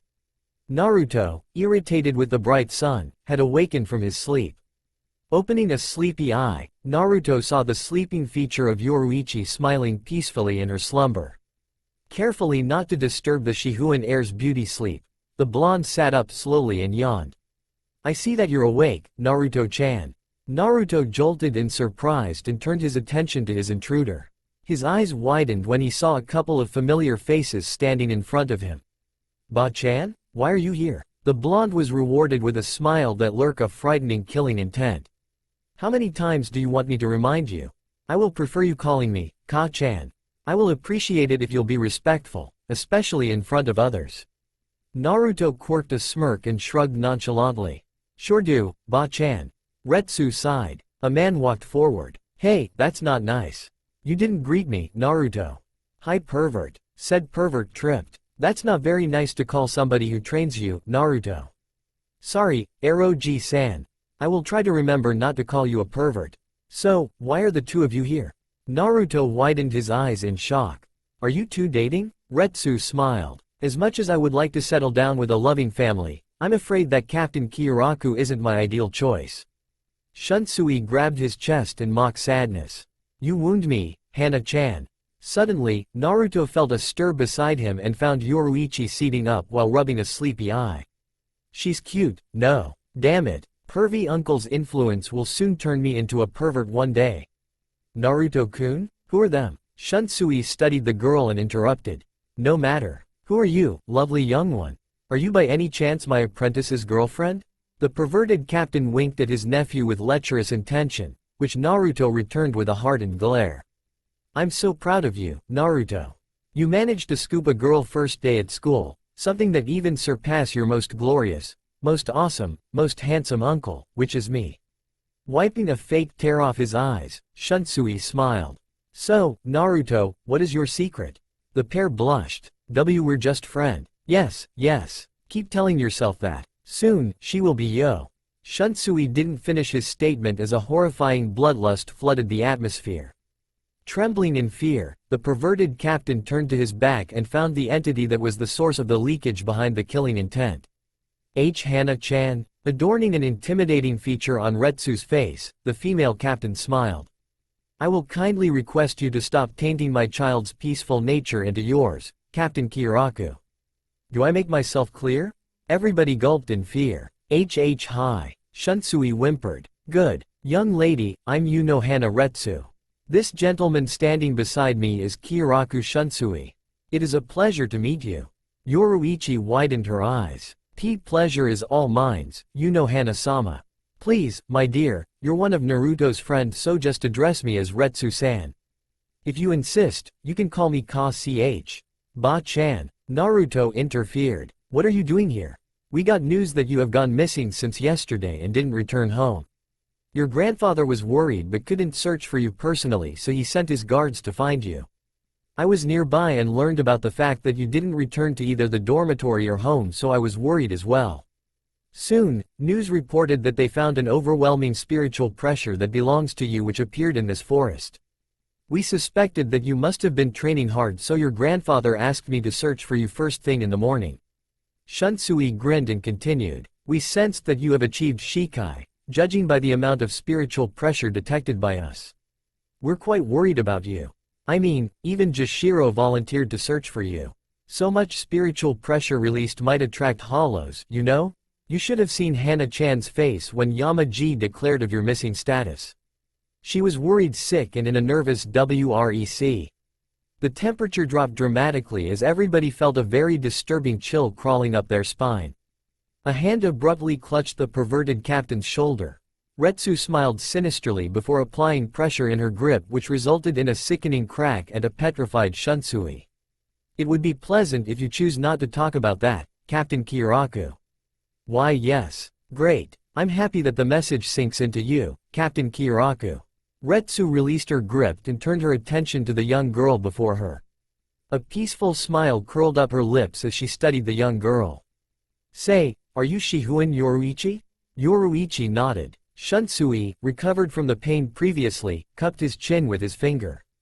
Interesting. You must be Captain Shihun's daughter, aren't you? Yes. Naruto noticed Yoruichi's frown and decided to enlighten the mood. So, want to know what my Shikai is? Taking interest with the sudden question, both captains arched their eyebrows. What will your Shikai be then, Naruto-chan? Fujin Hyagatsu. Naruto beamed a cheerful smile. As the name was mentioned, Shunsui's Kaden Kyokotsu started to glow a deep purple and agitated vigorously. What's wrong? Shunsui was curious with the unexpected reaction from his Zanpakuto. Swiftly, he held the hilt of his sword and tried to calm his Zanpakuto down. This is strange. Kaden Kyokotsu never reacts like this. It seems that your Fujin Hyagatsu might have a history with my Zanpakuto, Naruto. I might have to check the Zanpakuto library for some information regarding your sword. Kaden Kyokotsu gradually reached a motionless nature, signifying its impassive state. Naruto was confused as he could feel fear emitting from his Zanpakuto. Why do I feel that Fujin Hyogatsu's fear is similar of a man running away from a woman he ditches a few centuries ago? Unable to receive any plausible answers, Naruto shrugged off his thoughts. Let's go home, Naruto-chan. Yoruichi-chan must be tired after taking care of you, right my dear? Naruto nodded and turned his attention to Yoruichi. What do you say, Yo-chan, want to train with me? I can help you and you can help me. The Shihuan heir blushed. Does that pink cheeks means you accept Naruto's offer? The pervert captain teased. Then it's set. The blonde chirped. 2 years later. Are you sure about this? Yoruichi muttered, clinging onto the tree. Because if this fail, we're screwed. Relax. This will be huge. An assuring grin curled at Naruto's lips as he clung onto the branch beside his friend. Midnight crimes always run smoothly. Trust me. Smooth? Remember that one time where you plunged food coloring into all the soaps within the Kuchiki clan? Jinrei-sama was pissed with his pink hair and punishes me for it. The Shihuan princess hissed, frowning at the unjust interrogation forced upon her from the egocentric Kuchiki elders whom would without any uncertainty, flaunt their vainglory achievements to the world. It's all your fault I'm always end up in a mess. This sucks ass. Naruto delivered his trademark mock pout. I took the responsibility as well. Besides, that incident happened a year ago. Remind me, what are we doing here again? Yoruichi studied her environment, inspecting for any unwanted patrollers before turning her attention to the blonde beside her. We're in the Shiba clan's compound for Kami's sake. We've been through this for 5 times. Get into the main pipe of their toilet disposal system and jam it hard with marbles. Lots of marbles coated with glue. The blonde grinned at his splendid idea. How are we going to find the main pipe? Uneasiness drenching her mind, Yoruichi scanned her vicinity again before shifting sights at Naruto. You expect us to dig this huge garden just to find a single pipe? Naruto's grin broadened in a sinister way. Leave that to me. I'll already know where the pipe's location is. Hell, I even marked that spot. Raising an eyebrow, the Shihuan heir scoffed. Do you have any other hobbies? What? I overheard some servants fixing the main pipe a few days ago when I was playing shugi with Kyan. Then what are you waiting for? Lead the way. The pair dropped to the ground silently, taking a last precaution analysis on their surrounding before darting towards their destination. That night, the Shiba siblings swore they could hear a pair of evil laughter echoing throughout their entire household. The siblings were puzzled over the familiar terrifying voices. Shivers were crawling up their spines with tremendous intensity. Deep down within their heart, the Shiba siblings knew that a horrible scheme had took place and the culprit could only be a certain blonde. Naruto dusted his hands, a proud satisfied smirk plastered on his features as he strolled back to the dormitory with Yoruichi. The blonde snuck a glance at the Shihuan princess and was startled by the feline grin on her lips. It was much sadistically than the blonde's. Reminiscence of past experiences. Yoruichi always crept up an eerie smile after a prank was performed, albeit her disapproval on executing a gag initially every time Naruto sprang out an impish plan. How long do you think they will realize their toilet are blocked? Yoruichi cupped her chin in mock contemplation. I'll say within 2 days. I'll say tomorrow. Why will they? I put some medicine on their food beforehand. Naruto interjected. The Shihuan princess burst into laughter, clutching her stomach in the process. Kukaku and her brothers will soon come after you with swords and knives and some melodramatic stunts on their way as well.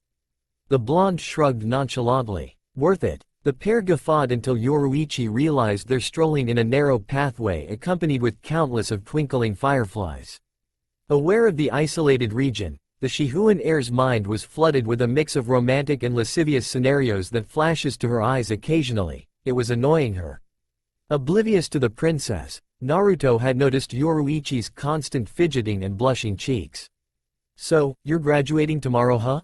The purple-hair princess broke the awkward silence.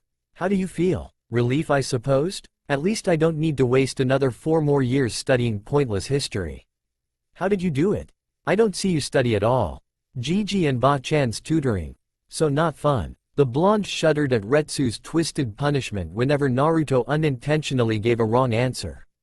Never in Naruto's life would he anticipate the kind captain of the 4th division enjoyed whiplashing as a realistic way of lecturing her students. It was no wonder that Aizen obtained a timid personality. Look at the positive aspect of life. You skip 4 years of your school life, literally, while we get crappy homework and an insolent sap as our teacher. Without you around, the school sure is boring. Yoruichi sighed, walking a line with Naruto in a steady pace. Hey, there is Ku-chan. Mashiro-chan is funny as well.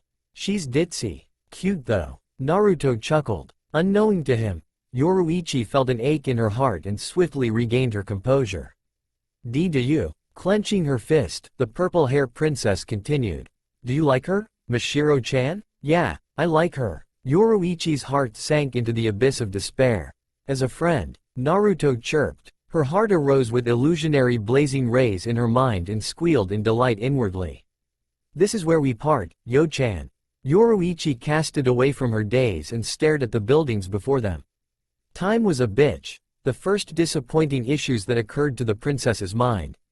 Nervous at her current situation, the Shihuan heir tried to piece her hectic mind together and prayed for a miracle to emerge and delay or hopefully, froze time. Her trembling lips urged her to say something, say anything. Naruto arched an eyebrow. You alright? I'm fine? Alright then. Naruto embraced Yoruichi abruptly in a hug filled with affection before stealing the princess's first kiss. The Shihuan heir widened her eyes as she felt Naruto's soft lips on hers, astounded that the blonde actually took the passionate initiative instead of her. Yoruichi's mind sailed into a blissful oblivion when she realized that her juvenile dream of kissing her crush had come true. For what seemed like eternity, Yoruichi whimpered softly when the blonde broke away from the kiss. I'll see you tomorrow. Good night, Yo-chan. Winking at the stupefied princess with a vibrant shade of pink on her cheeks, Naruto vanished into a breeze of gentle wind. WWE.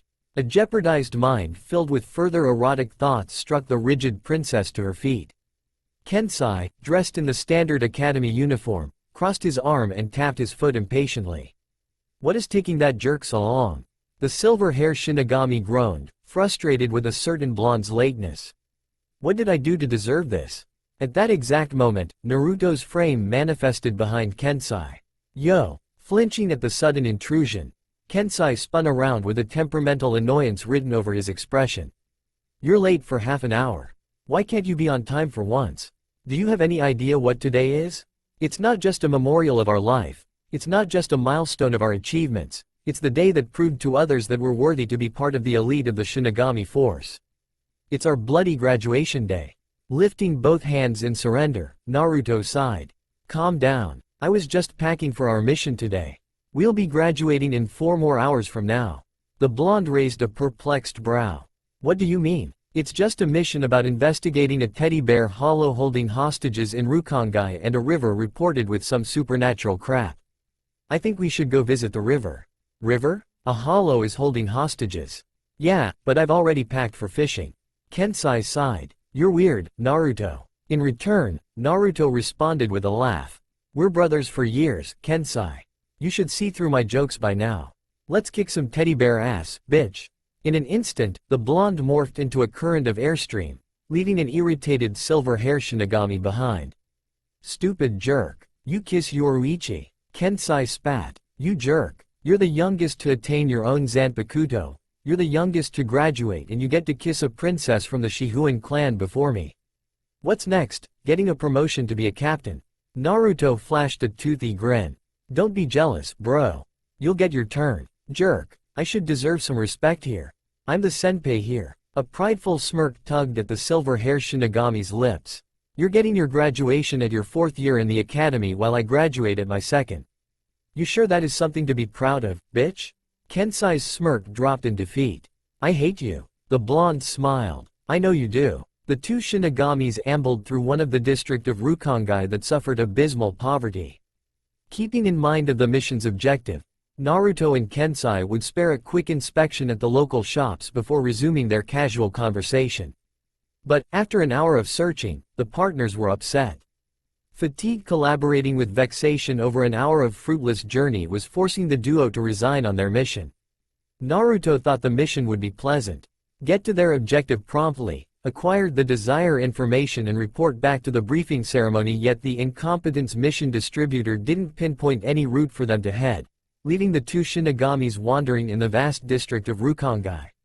What really intrigued the duo to designate themselves into the particular mission was the fact that a hollow shaped into a teddy bear was living amongst the residents in Rukongai. That's what the mission stated, but it wasn't something they get to see every day. Fuck this. Naruto groaned. We've been walking for 1 hour, Kensai. 1 whole fucking hour without any results. Kensai sighed. 3 hours prior to our graduation. We're so late. Fixing his sight on the nearby group of girls, Naruto grinned. Hey, bro, I'll be checking some info from those chicks over there. You stay here and do, whatever you want. That's not fair. Why do you always get to talk to the girls, huh? 'Cause I'm the youngest. Kensai arched an eyebrow. Dude, we have this conversation before. I'm supposed to be the elderly brother figure. What do you mean? I get the chicks. Naruto stroked his jaw in a phony consideration. A moment later, Naruto stared through his partner's eyes with a smirk adorned on his face. You don't need to. Now stay here and be good. Jerk. Bitch. Naruto retorted with a snicker before skipping towards the group. Kensai, on the other hand, was pondering over their mission's objective while keeping tabs of their time. Watching his friend flirting with the opposite sex was beyond unsettling, but even more perturbing was the fact that the blonde often triumphed over him in terms of strength, wits or social issues. Although Naruto never once discriminated Kensai's status as a commoner before enlisted to the academy, hell, the blonde befriended him despite being a noble. His consistent defeats in their incessant strife of battle to become a worthy Shinigami was evoking his annoyance. Perhaps he is really a prodigy that comes every millennium. Kensai mused before tapping his foot, a habit of signifying his impatience. Unfortunately, he felt his sandal sticking into the ground. Raising his foot, he groaned in dismay when he saw a slick of gum attaching his foot onto the pavement.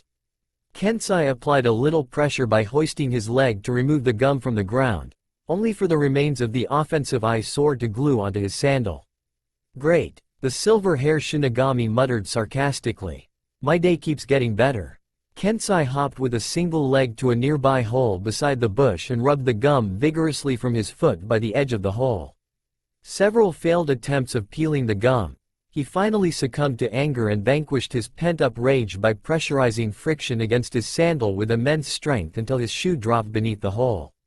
Damn it, the silver-hair warrior crouched beside the crack and realized that retrieving his sandal would be futile.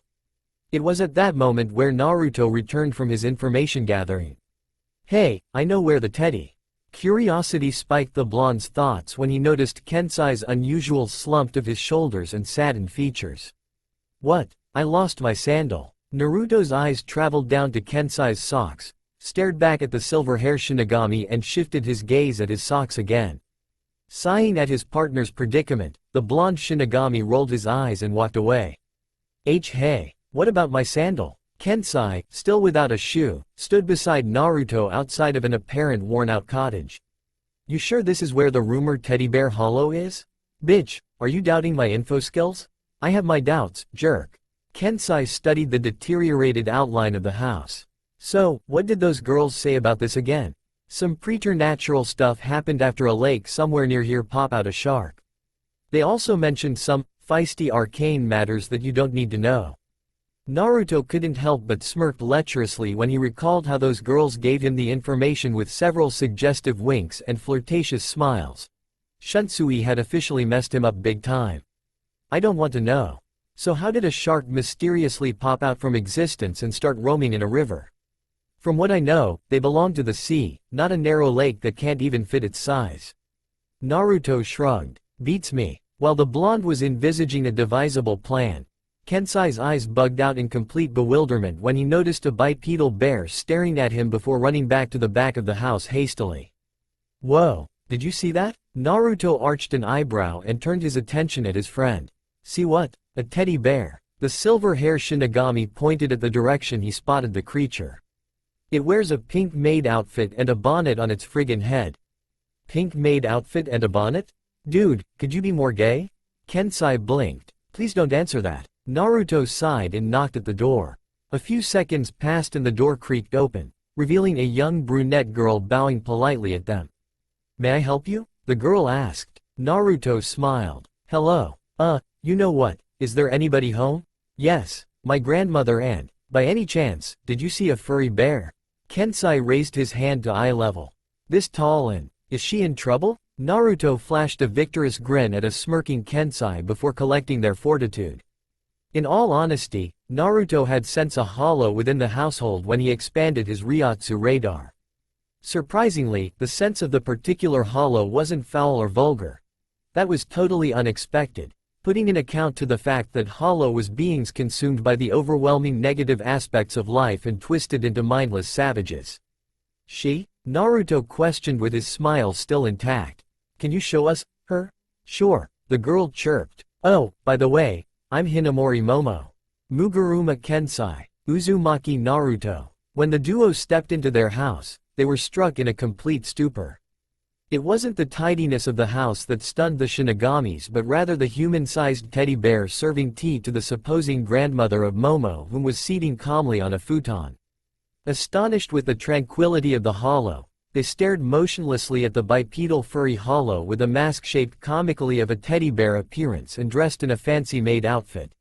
Whoa, you're right, there was a bonnet on its head. Kensai raised a perplexed brow. I swear, you take notice on the strangest things. Ignoring his partner's comment, Naruto smiled at the girl. Do you know what this bear is? I'm a hollow. The bear spoke in a feminine voice. There was no ballistic hostility towards the Shinigamis in her gestures or malice laced in her tone. But I mean no harm to Momo-chan and Oba-chan. Kensai stared at the bear warily, ready to draw his sword when crisis assault. What makes you think we'll believe you? If I wanted to hurt them, they're dead by now. For what we know, Hollow has the constant urge to devour souls, am I right? The silver hair warrior frowned when he noticed a feature of sorrow casted on the bear's expression. How can we trust you that the urge to eat won't cloud your judgment? I've already stayed here for months. All I require is a shelter and food. No souls are required for my survival. The teddy bear sat on her futon and took a sip on her tea. Unlike my brethrens, I don't desire souls. It was strange, but it's much refreshing to know that I won't turn into a creature that kills for living, literally. I merely stumbled into Rukongai with a friend of mine and Momo-chan finds me. Ever since then, I've stayed here and help with chores in exchange for a home. Are you going to take Kuma-chan away? The young brunette intruded the conversation, a sad hint tainted her words. She is really nice, you know? She reads bedtime story to me every night and cooks delicious food. Please don't take Kuma-chan away.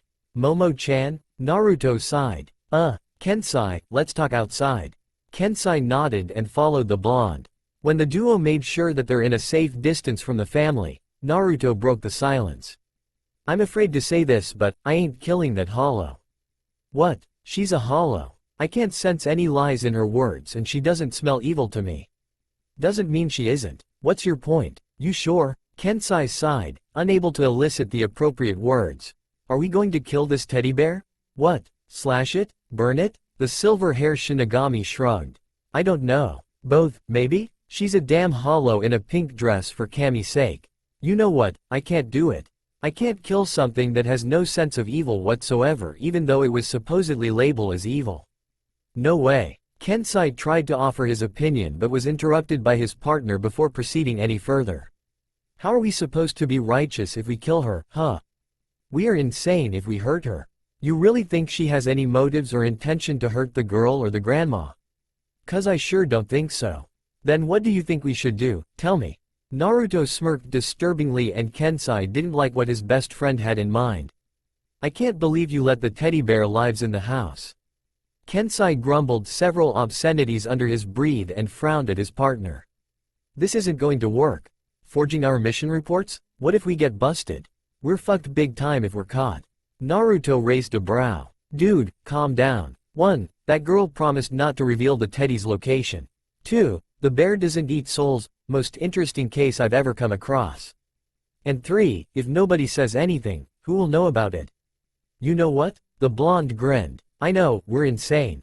Suicidal. Kensai corrected. Lack of any better words. Just shut your pipe hole, we're here. Naruto examined the lake before him. Defiled with waste, the river was dyed in a revolting green filled with decayed leaves floating atop a surface and anomalous from the normalcy of a polluted river. A humanoid female was lying on the bank drenched with a pool of blood, her blood. The humanoid female's hand gripped firmly on the hilt of her Zweihander while her free arm clutched on the gash of wound on her abdomen. Approaching the unconscious entity, the blonde noticed the female's revealing yet promiscuous armor that exposed her voluptuous curves. Naruto cupped his chin as he studied every detail of the comatose being's well-endowed figure and wounds. The female reminds the blonde of a shark. Is she a hollow? Kensai frowned at the amount of injuries the woman withstood. Those injuries are fatal. She's blonde, like me. Naruto beamed. Dude, why do you always notice the most trivial things? There's a woman lying here unconscious and from the information we extracted from the Teddy Hollow, this woman might be her. Yeah, and she's hot. The silver-haired Shinigami, unable to tame his emotion, yelled. We have a situation here, god damn it. Alright, I was just playing. The blonde Shinigami's visage bent to a complete flawless seriousness, as if an expression that experienced rigor of battles measured in a magnitude of near infinite. She most likely sustained her injuries before she arrived and then attacked by mobs. If my analysis is accurate, she came here with the teddy bear hollow but was separated from her. Because of her faint Ryotsu, the teddy bear hollow was unable to find her and came across the little girl instead. Naruto pointed at the numerous stones and pebbles beside the woman's limp body. The villagers probably saw her coming and attacked her with those stones. She couldn't defend herself and received the hits. Look at the dried stain of blood on the pebbles. Filthy bags of pus, those villagers. Kensai growled. Naruto's judgment on either hazardous or grave situations was always authentic and trustworthy. The silver-haired Shinigami believed the blonde's precise evaluating skills came from the perilous training he undertook from his surrogate uncles and grandmother. The only problem he detested was Naruto's ostensible attitude whenever he started analyzing the situation along with an inscrutable smile. Look at the withered tree around her. Naruto surveyed his vicinity. Yeah? Perplexed over the deserted populace of animals that habitat within a scale of perimeter around him, Kensai scowled. What's with the toads or even insects that lived here?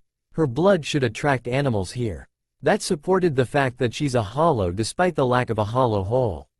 Hollow's blood carried a distinctive odor that we couldn't smell, but for animals and plants, the smell is considered pungent or toxic to them. She is the one the Teddy Hollow asked us to look for. Naruto knelt beside the woman and placed his palm inches away from the large gash on her stomach. I'm going to use healing Kido to heal her in. Whoa, hold on there, jerk. Heal her? What happened if she attacks us?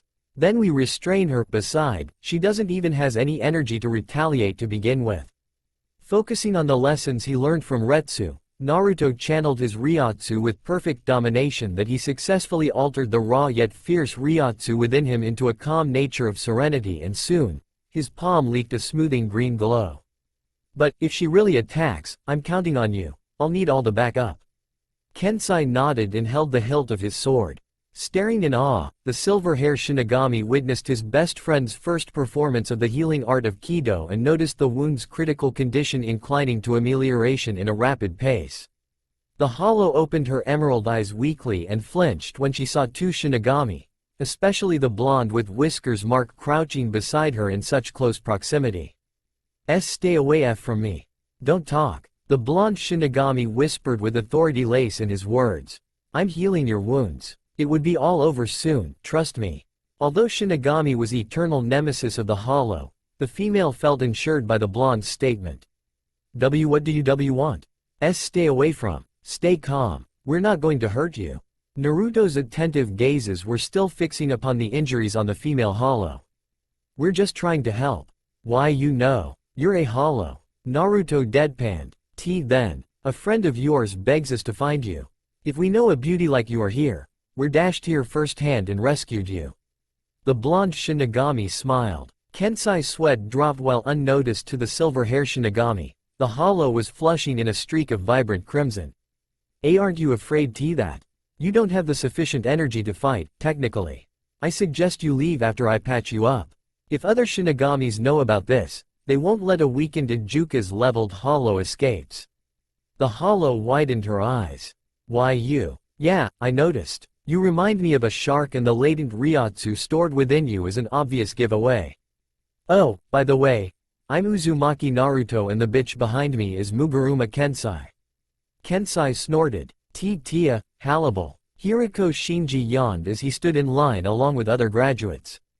Despite graduating in his 5th year, Shinji felt too bothersome to disclose his power until Naruto's persistent spars that revealed his true potential to the academy's headmaster.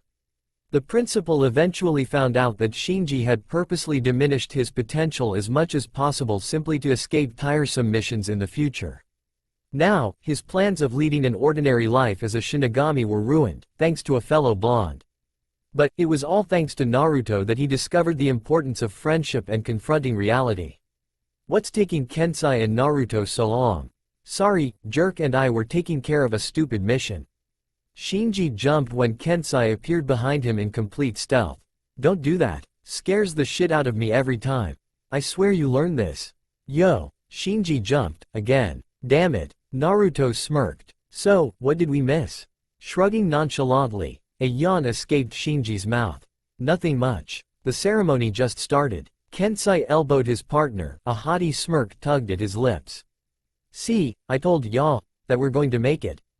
Naruto rolled his eyes. Yeah right. Disinterested with the attendance of the formal ceremony, Shinji's eyes drifted to the silver-haired Shinigami's foot and noticed a missing sandal. Omitting formalities weren't Kensai's trait despite his rowdy appearance. Shinji raised a questioning brow. Dude, what happened to your shoe? Naruto grasped his mouth to stop his tempting laughter while Kensai sighed. Long story. Silence. Genryusai slammed his staff, commanding supreme authorities over the graduates before him. Brace yourself, younglings. The graduation ceremony shall commence. Hey, wonder what squad I'll end up in. The Yamamoto heir grinned as he waited for his summoning. Standing in the audience, Aizen adjusted his glasses and smirked. You spare those two pathetic hollows, my predictions are true after all. You're just the man I thought you are, Yamamoto Uzumaki Naruto. And for that, my plan will follow accordingly and you will never be a threatening pawn in my chessboard. Not under my watch. The brunette muttered silently before vanishing into emptiness. 60 years later, Naruto ran frantically with a series of incredulous screams, a divine testament of his terror that he might be apprehended by his pursuer and experienced the horror as an aftermath from his capture. Panting tediously, the blonde suppressed all nugatory thoughts and focused in escaping.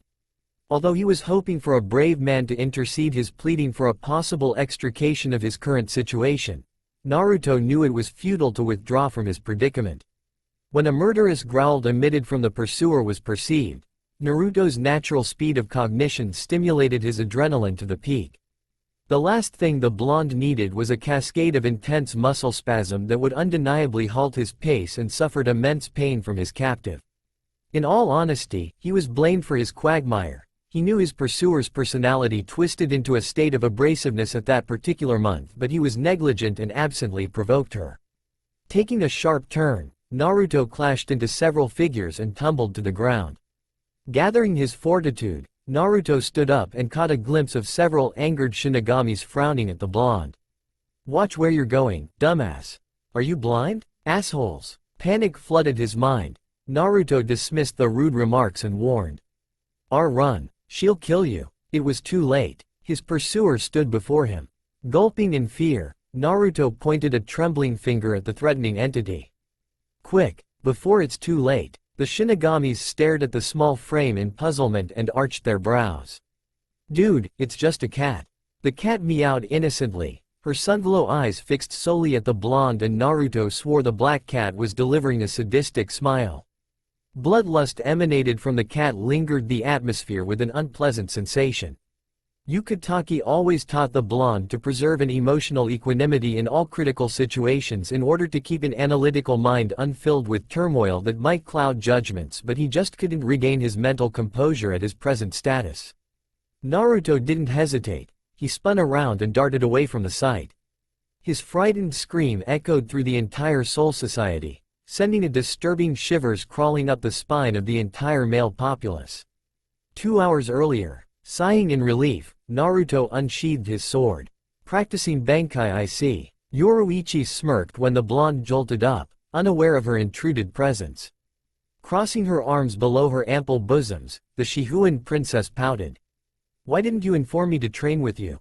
I thought you're busy working with Kazuki." Naruto wiped the bead of sweat from his temples. "Besides, you got your own duty to fulfill. I happened to finish paperwork faster than others thanks to a good-for-nothing alcoholic captain I have, so I took the opportunity to train." An impish grin tugged at Yoruichi's lips as she batted her eyelashes. "Oh? Is someone jealous of the relationship between me and Kazuki?" "Not really." A subtle smile adorned Naruto's visage. "Without you around, I get all the freedom I want to visit the local bathhouse. You know, occasional peeking or some passionate orgies with the chicks.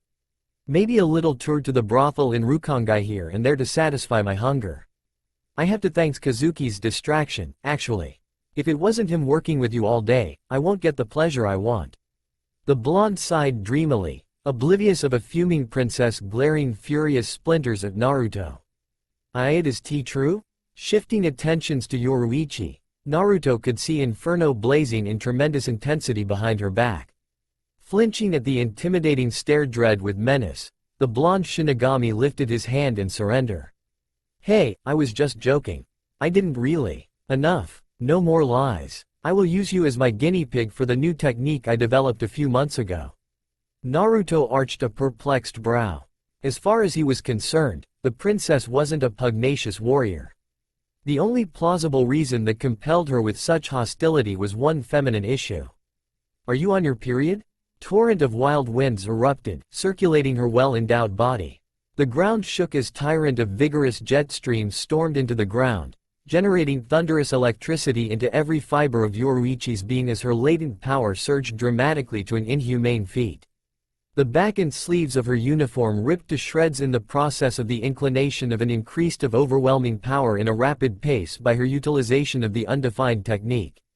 Unfazed at the sight before him, Naruto smirked. "So, you don't wear bra underneath, huh?" Yoruichi roared a deafening war cry. "Present, you shouldn't lie to her, especially such unforgiving things you called a prank, Naruto-kun." A sigh escaped Aizen's lips as she sat beside Naruto's bed. "Let this be a lesson to you.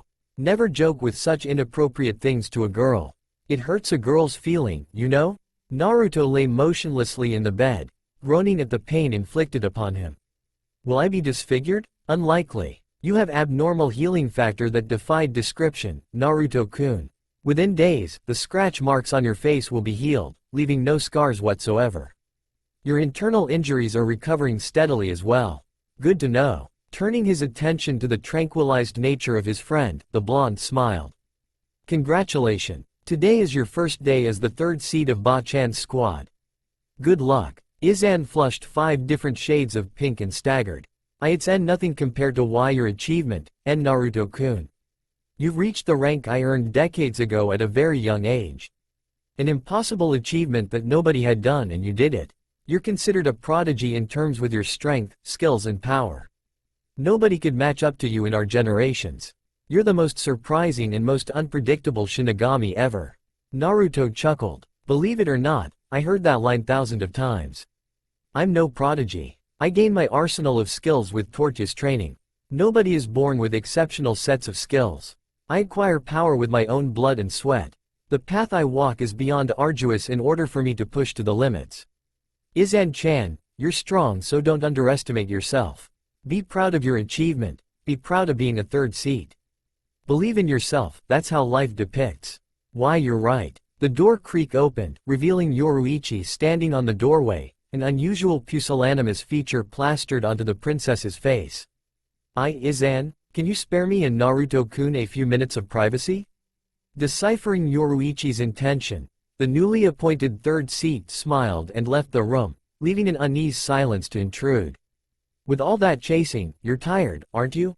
Take a seat. Naruto gestured the Shihuan heir the chair beside his bed, previously sat by Aizen. Yoruichi nodded and ambled towards the chair hastily before settling herself down. Feeling the necessity to amend her mistakes, the Shihuan princess assembled her courage and spoke. I'm sorry. I just couldn't control my emotions and let it get the best of me. I really didn't mean to hurt you, but I thought you were speaking the truth. It's okay, Yo-chan.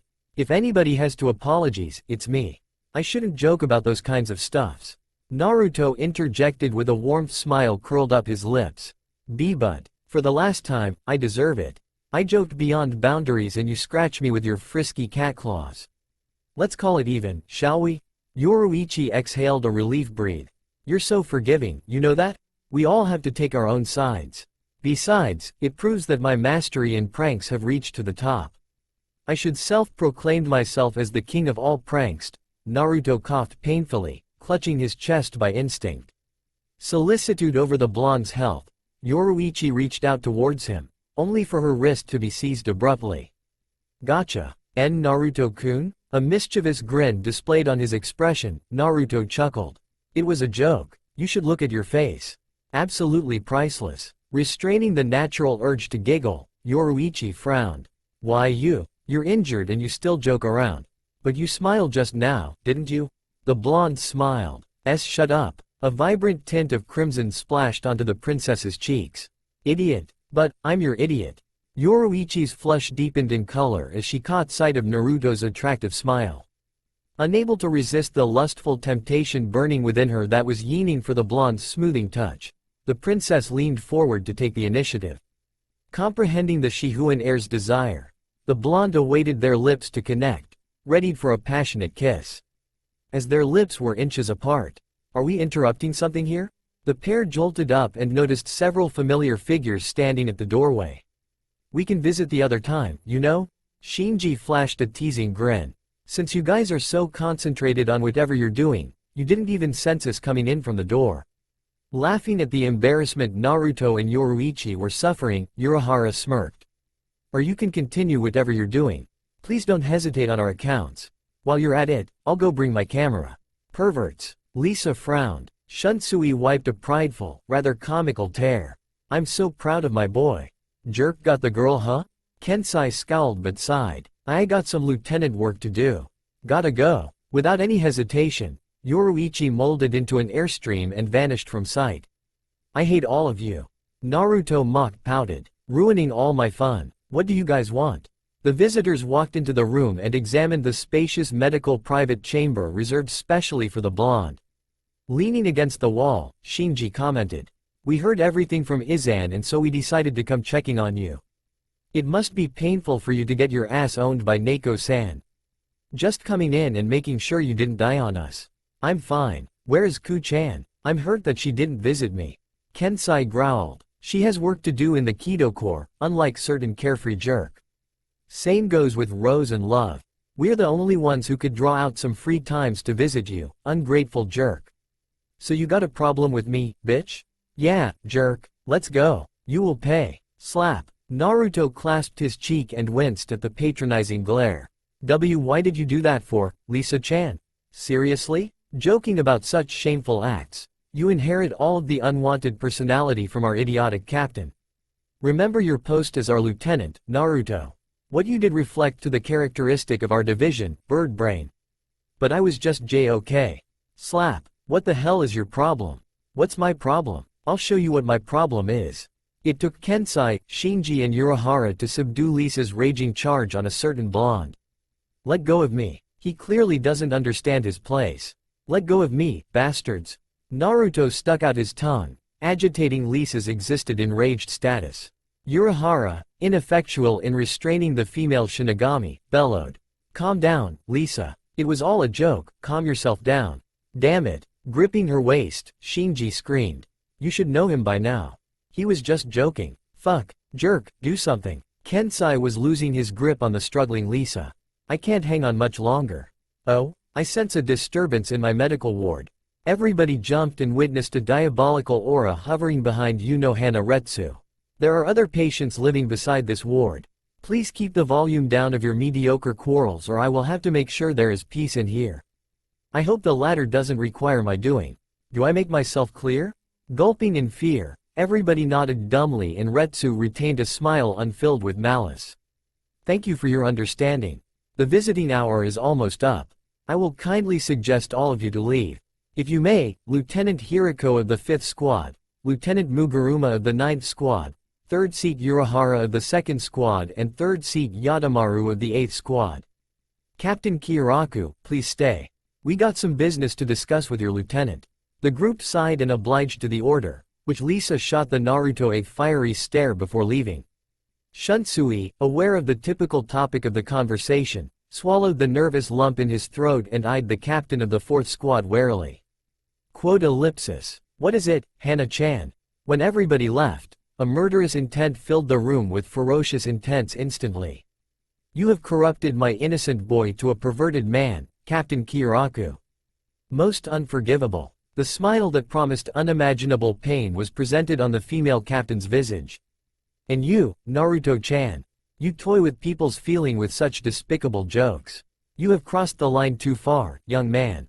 For that, you both require a lesson to improve your life's qualities. After our enjoyable session, the both of you will know how to repress the perverted nature within you. Eroji-san, do you suggest we run? Why yup. Shunsui and Naruto dashed out of the window promptly. Next day, do you see her, Xiaoling? The lady in that palanquin is the princess of the Shihuan clan, the Sacred Armorers. She will eventually rise to the top of her family's expectation and become the leader of the Onmitsukido. Her power will bring fame to both the noble clan and our lesser clans. We, of the main family, must give everything for her. Our power, our abilities, our sword, our body and our souls belong to her. All of them? A timid voice queried. Yes, all of it. That is our fate. From today onwards, you will be renamed as Soifan and carried out your duty as a faithful servant. It is your fate and destiny to serve her, as well as ours. You will live only for. A loud explosion occurred on the bridge the princess was strolling, causing everybody to widen their eyes in trepidation. Raising their weapons, the personal bodyguards of the Shihuan heir stood beside her as the guardian of their sovereign.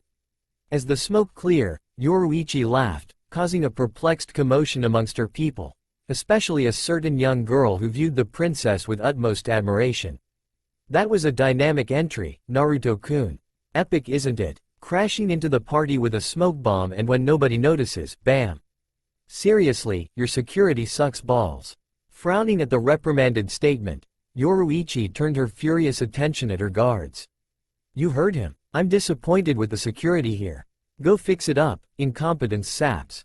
But Naruto-sama's skills. Excuses. Now go. Bunch of worthless ingrates. The guard unit scrambled in fear. Naruto arched a brow. I swear, you act and speak more and more like Ku-chan. I took lessons from her. Disciplinary Act 1. Mobilize your soldiers with force.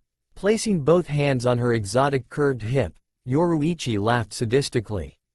Best way to make your soldier work extra hard or only pain will come. You got some serious issues. The blonde deadpanned. Take one to know one. The princess winked suggestively. So, why do you storm in here for?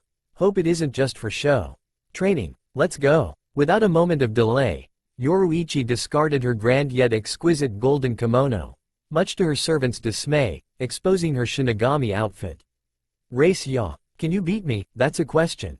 The princess pouted. We'll see about that. The pair vanished, morphed into a twin of jet streams with a low rumbling echo, sending the servants of the Shihuan clan in jeopardy while a flabbergasted Soifin was curious of a certain blonde who conveyed matters with her adored idol in such a casual manner. Naruto and Yoruichi arrived at their usual training territory built by Urahara. Originally, the chosen place was formerly a cavern isolated from Rukongai or Soul Society but unknown to the populace. The lake hidden underneath the rocks contained an exceptionally lake possessing miraculous ability that accelerate the healing factor of any wounds on an individual's body. Urahara felt the obligatory of exploring the mystical site which held ambiguous wisdom that might prove vital for the future of Soul Society. Within days, the laid-back scientist demolished the entire cavern and built a spacious training section for specific people, cloaking the site with illusionary Kido in the process of hiding it from the general public. Adumbrating a possible drastic invention in the destined future, Naruto and Yoruichi vowed never to disclose the existence of the mysterious terrain for the sake of Urahara's research in refining precious minerals. Naruto arrived in the training ground with a sonic blur, followed by the Shihuan princess, panting anxiously from their competition. I win, the blonde declared. You cheated. Nope, I win fair and square. Fuming with rage, Yoruichi frowned. You grope my ass. Naruto smirked. You never say no groping. The Shihuan heir folded her arms with mock anger. Bottom line is, you cheat. The blonde Shinigami chuckled before converting his visage in a terrifying seriousness in mere seconds. Alright, fun's over. Let's get down to business. The technique you presented yesterday is powerful. From what I see, it's a technique that focuses on offense and defense at the same time. Impressive, but it comes with consequences. Naruto ambled towards Yoruichi and situated his palm on the princess's chest, resulting in a blushing fit. What are you doing? His palm radiated a green glow of serenity, bringing warmth and peace in the princess's rigid stance. Yoruichi was aware of the blonde's proficiency in the healing art, generosity of Retsu's teaching which augmented Naruto's arsenal of skills, but to what extent he could discharge the skills from his consummated lessons he received was a complete secrecy. Naruto was an enigmatic person to the princess, but the blonde understood the Shihuan heir's personality perfectly. As I have expected, your technique is too dangerous. The blonde removed his hand from the princess's chest and cupped his chin. Because of the overwhelming power flowing in your body suddenly, your body wasn't accommodating to the technique well. Even though it might be a powerful skill, your body will degrade. The tissues within you are being torn and healed instantly as you utilize the technique. It will shorten your lifespan. Yoruichi widened her eyes. Really? I didn't feel anything though. Of course. Your mind and body is too focused in controlling the sudden rise of power. The pain becomes a tickle to you. Yo-chan, listen to me, don't use that technique again. I don't want to see you getting hurt. But, it's my technique. Something nobody has attained. Naruto sighed. Alright, I'll help you in the technique but I can't use it. It will be a bump in the road but well, we'll get through it. The princess arched a brow. You can't use it? I was planning to teach you the technique. No, this technique requires a female body to perform.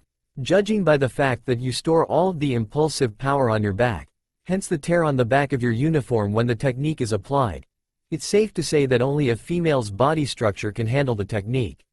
My spine will break if I use it. A smirk adorned on the princess's face. I'll like your spine to break. Certainly. Now, let's practice our techniques beyond Shumpo. I developed a technique myself secretly a few days ago but yet to perfect it. Naruto channeled his fierce Ryotsu into his veins. His sapphire eyes glowed a bright blue as an outcome. Snapping his fingers, 10 exact copies of Naruto surrounded Yoruichi in a flash, startling the princess. So, what do you think?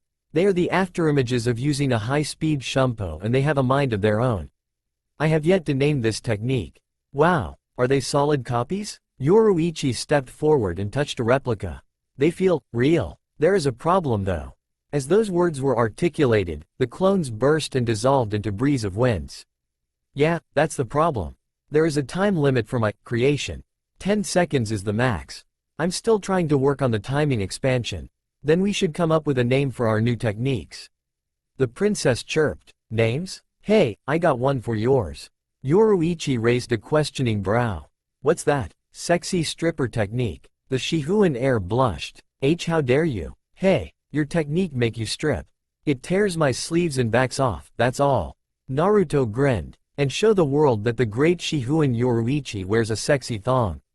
Disappearing from her position, Yoruichi reappeared behind the blonde and launched a volley of lethal kicks. Once her foot was connected into the blonde's spine, Naruto dissipated into a gentle breeze. Frustrated at the diversion Naruto created for himself, Yoruichi sped around the training ground.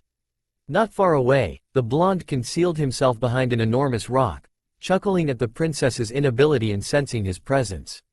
Night had fallen. Flicking stars swept across the vault of heaven with a few swell of dark clouds decorated in the sky. After a long tiring session of intense training, Naruto and Yoruichi were strolling towards their respective household together. The Yamamoto clan and the Shihuan clan coincidentally were located between separated junctions. Technically, both clans were claimed neighbors but were deadly rivals ever since the foundation of Soul Society.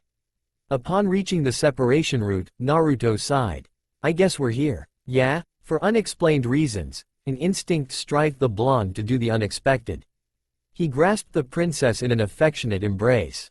Yo-chan, I got something to tell you, the truth is, Naruto gently pushed Yoruichi away, staring his cerulean eyes into the princess's sunglow orbs. What is it? The princess flushed a brilliant streak of red, waiting for the blonde's confession. I gotta go. See you tomorrow. In an instant, Naruto vanished into mere resonance of rumbling echo, leaving a disappointed princess behind. Naruto sneaked into the province silently. His irregular mood changed wasn't capable of unwanted attention. All he needed to do was to mutely cross the garden lengthened in a gargantuan magnitude, the elegant and rather vast living room, passed through the seemingly interminable hallway and he would reach his room. A definite feasible plan with only one possible obstacle, his grandfather. Anticipated in precise caution, Naruto reached past through the garden and when he stepped foot into the living room, Genryusai had already been expecting for his grandson's arrival in his chair.